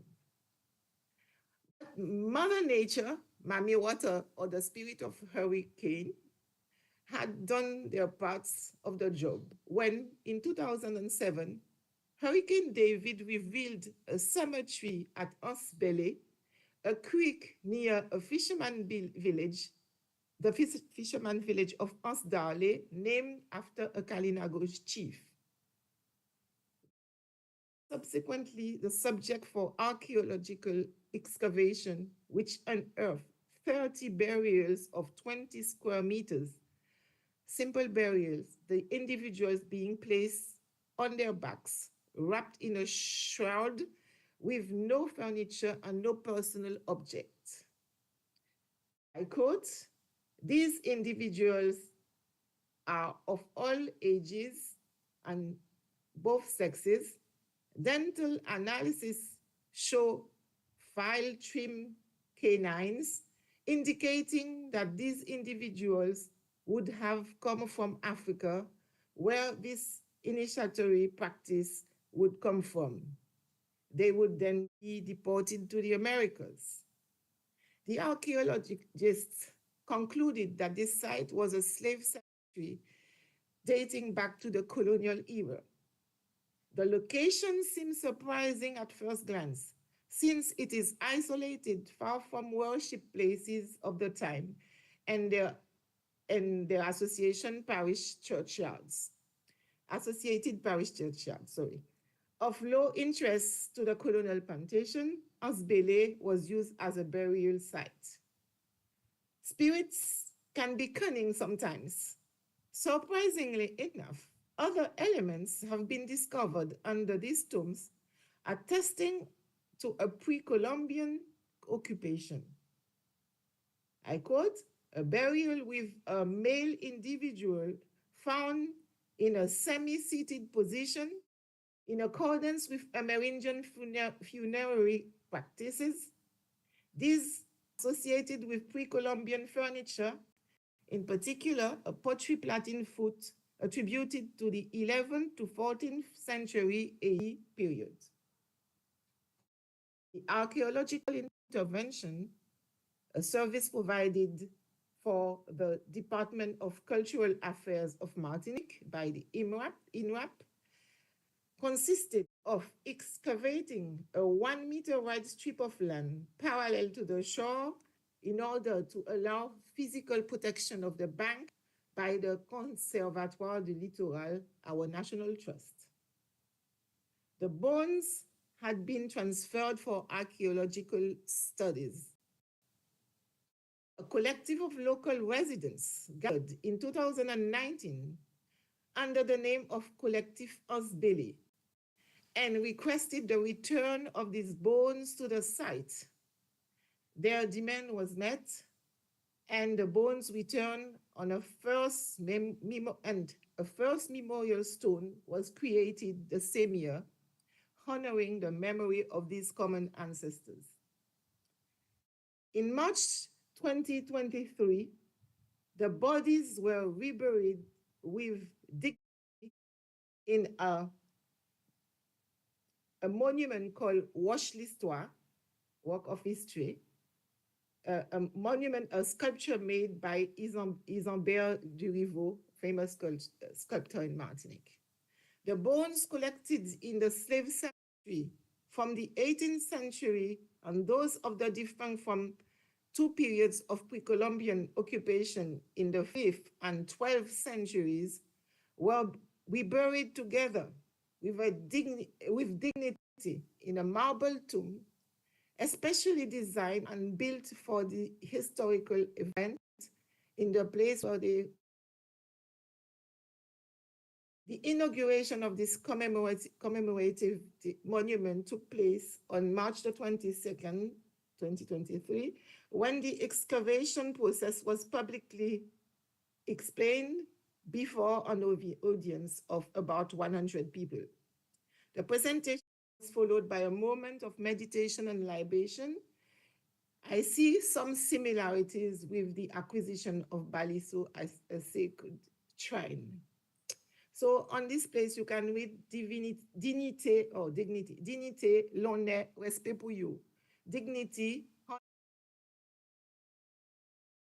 So this memorial tomb is an important place of remembrance for the reparation process related to slavery and Kalinago deportation. We've now reached the phase of reconciliation. We are now in quest of our Caribbeanness. Martinique joined the OECS as an associated member in 2014 and is now applying for CARICOM membership. To what extent can this regional integration move help in the reparation, please? How does the quest for more responsibilities in local and regional affairs bring more justice and foster the road to sovereignty? These are the questions which deserve our consideration in the French overseas territories. Mathieu Gama, a Guadeloupean writer, in an essay entitled Le jour où les Antilles feront peuple, the day when the French Caribbean people will make the French Caribbean will make one people, clearly demonstrates how French Caribbean people develop thousands of strategies of resilience in order to rise from alienation and assimilationist policies. He advocates for assessment in order to make one people. He underlines the historical stages from marooning, what is called in Guadeloupe l'esprit cascade, to unionism. He analyzes the new ways of returning to Africa relating the trend to this trend to César's necessary negritude movement, which favored the acceptance of the Caribbean sense of belonging to Africa. The Guadeloupean essayist broadened his analysis, covering the queerness part and Gleason's theory of relation as an open hand to our European ancestors. Then the analysis became a little pessimistic for me. A great number of people do not believe in reparatory justice. Their arguments can be summed up in one sentence: it will never end. How will we condemn them when, in spite of the position expressed in 1999 by 2 French ministers who are in favor of repentance, the present-day official current discourses are just the opposite, claiming their absence of responsibility in past crimes? Thank you, Professor Linzirini, for your explanation yesterday. The Guadeloupean philosopher Jacques Dahomey explains, there is a memory that liberates and a memory that imprisons. The first is a distancing posture that allows historical research and projects itself into the future. The second, of a pathological nature, creates confusion of the past and the present. Social unrest is chronic on our island. It is the results of official lies and indifference, the consequence of injustice and lack of alignment between what we are and how they define us. There are certainly new prospects ahead, a greater connection with our Caribbean brothers and sisters, land connection, air connection, but most important, sea connection. Only an inclusive project can bring peace, spiritual peace, and social stability. This project requires the study of models of integrative societies from the past and in today's world. The indigenous people have a lot to offer. I can give the example of the preservation of the language among the Garifuna, which has been model for Brittany in France. Let's create the Ansbele-Baliso connection. Let us reunite our ancestors culturally, spiritually, and physically. Let us build sectorial connection in education, economy, culture, and individually.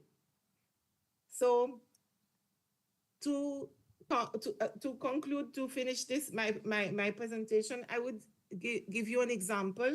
Last year, a group of citizens of the city where I live, with the mayor of La Trinité, visited Livingston in Guatemala in search of a twinning with the Garifuna.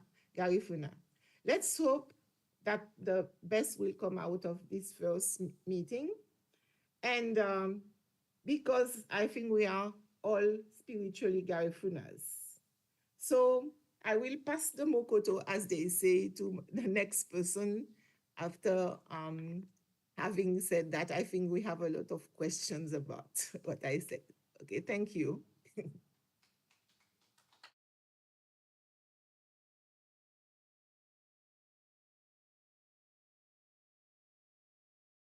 Thank you very much, Dr. Bernard and Alexi. We would make a slight adjustment to the program to accommodate the questions now, and we'll take a break for lunch, and then we'll try to get back here just before 2 o'clock for the other panel, which is a tall order, but we will now take questions for Dr. Bernard and Alexi, and Vanessa has graciously agreed to join the final panel with Dr. Ross this afternoon. So we could take some questions now if you do have.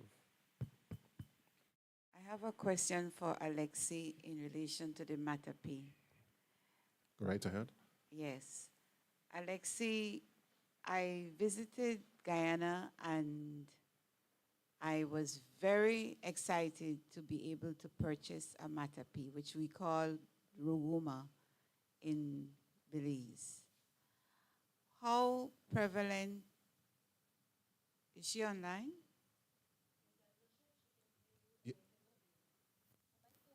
Yeah, she's on.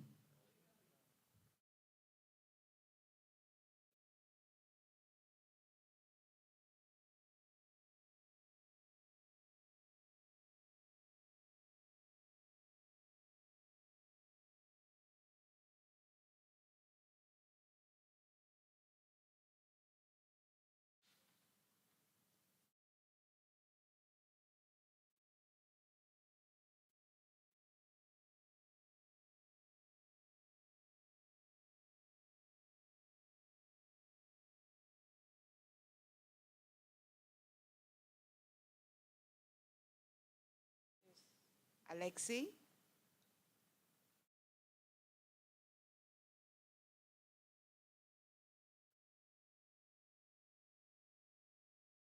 Is Alexi online?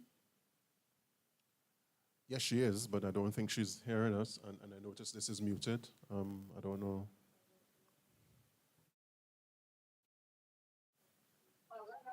I'm hearing. I'm here. Okay. There is a question for you. Yes. Okay. Could you repeat the question, please? I visited Guyana and I was able to purchase a Matapi, which we call the Ruguma. I wanted to know how prevalent is the production of the Matapi nowadays as a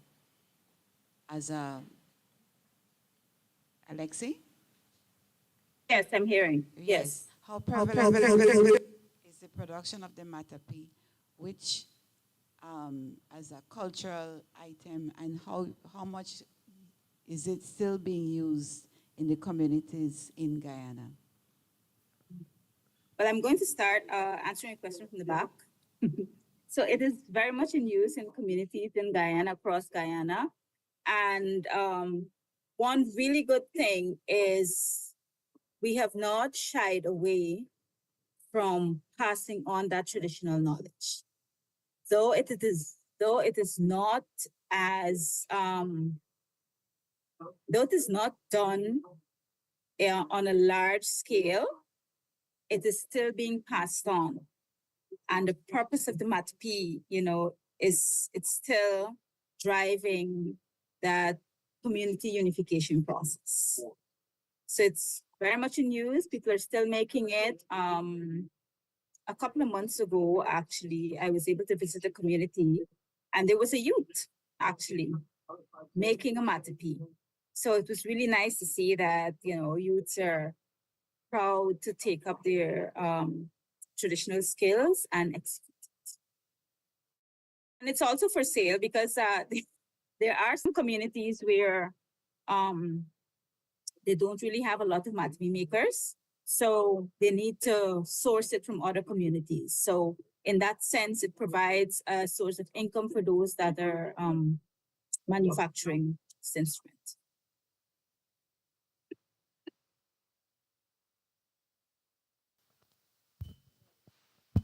Yes, I was asking because in Belize, the Matapi or Ruguma production has almost disappeared.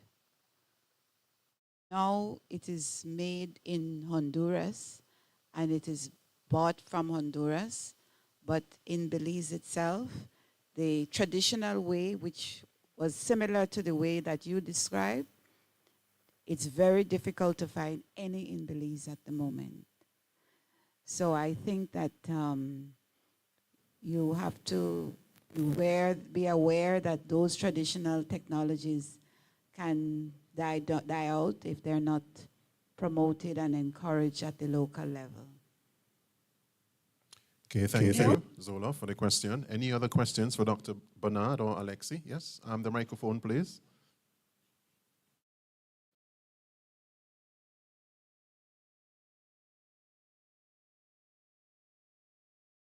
Morning, everyone. Thank you for having us. The first question is my sister from Guyana. I would like to say, the question about the MAPTP, most of the Guyanese homes have them in their home, even though they don't use it. I live on Bonaire for 30 years, and I have one in my kitchen, above in the kitchen. So it's very symbolic for us. Second question for my sister, or just a word from Martinique. We just came back from a CARICOM meeting in Barbados, the 48th annual meeting in Barbados, and what we heard was that Martinique become an associate member approved by the CARICOM board, but they have to be approved by the French government. And so that's what was told. So it's pending the approval from the French Parliament. So I want to congratulate you guys. Curacao did become an associate member last year, and the CARICOM is looking at St. Martin, the Dutch St. Martin, to become associate member. Bonaire, on the other hand, which I represent, cannot even attend a meeting of CARICOM, even though Curacao, Aruba, St. Martin, Statia, Saba were all on the Netherlands Antilles. So we are at a disadvantage because Holland chose to cover us up and embed us in the Dutch constitution. But we are fighting this, and we are attending CARICOM meetings. We are in St. Vincent for that purpose, to be able to be relevant and visible as part of the CARICOM, the Caribbean community, because we came from the same ship and we all have the same rights. Thank you. Okay, thank you for your questions. Dr. Bernard, any response? I think the situation is the same between Curacao and Martinique, because the president of our territorial council was there, but at the same time we belong to Europe, and there was a representative of Europe and a representative of France. So yeah, I think that there is a lot to do before being fully members of CARICOM, but what we have to do is to do it at home. And it's not a CARICOM thing, it's something that we have to deal with ourselves, between ourselves. We know that we are unable to do anything. Suppose you give a view which is Caribbean oriented, and it is not the interest of Europe and France, so you will not be heard. So this is the same situation as Curacao, and the question of the population, I read about the population of Curacao, and this is the same thing happening here, that when I say it's a matter of defense of territory. Okay. All right, thank you very much. We'll, in the interest of time, we'll take 2 more questions if you do have. Yes, Francois and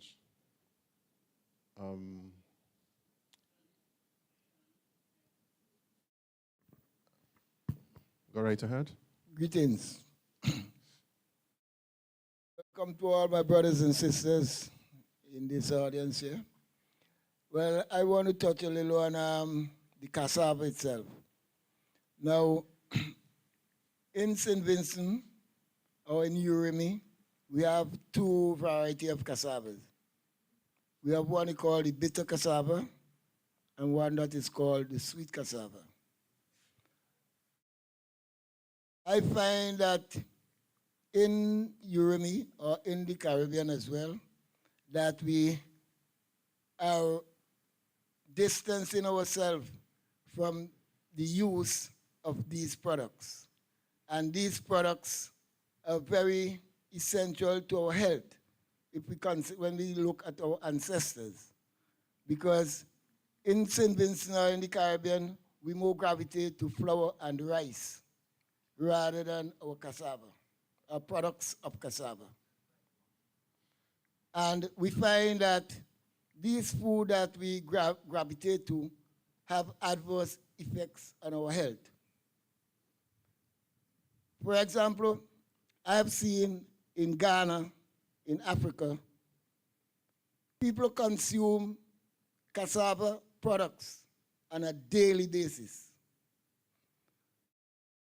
In most parts of Ghana, you would find people use cassava daily, from Sunday to Sunday. And this is part of what keeps the body in good shape or keep us healthy. So I would love to see us as a people gravitate more to wholesome food. So I don't know what can be done to encourage us, our people, to get back to use some of what our ancestors used, which kept them healthy and give them a better way of life. Thank you very much. All right, thank you for the comments. We could take one more, and then we unfortunately will have to close this session. Any other questions for our panelists?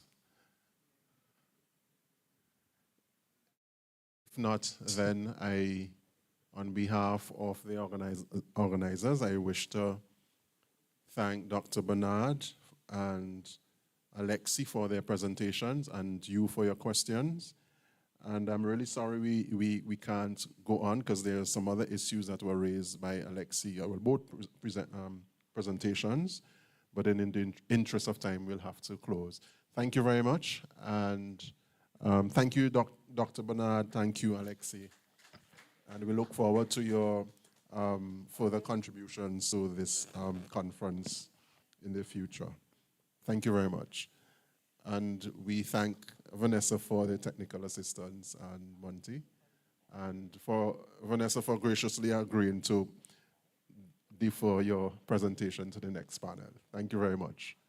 Zola, any final announcements before we take a short break for lunch? And then we'll try to get back at 2, I think.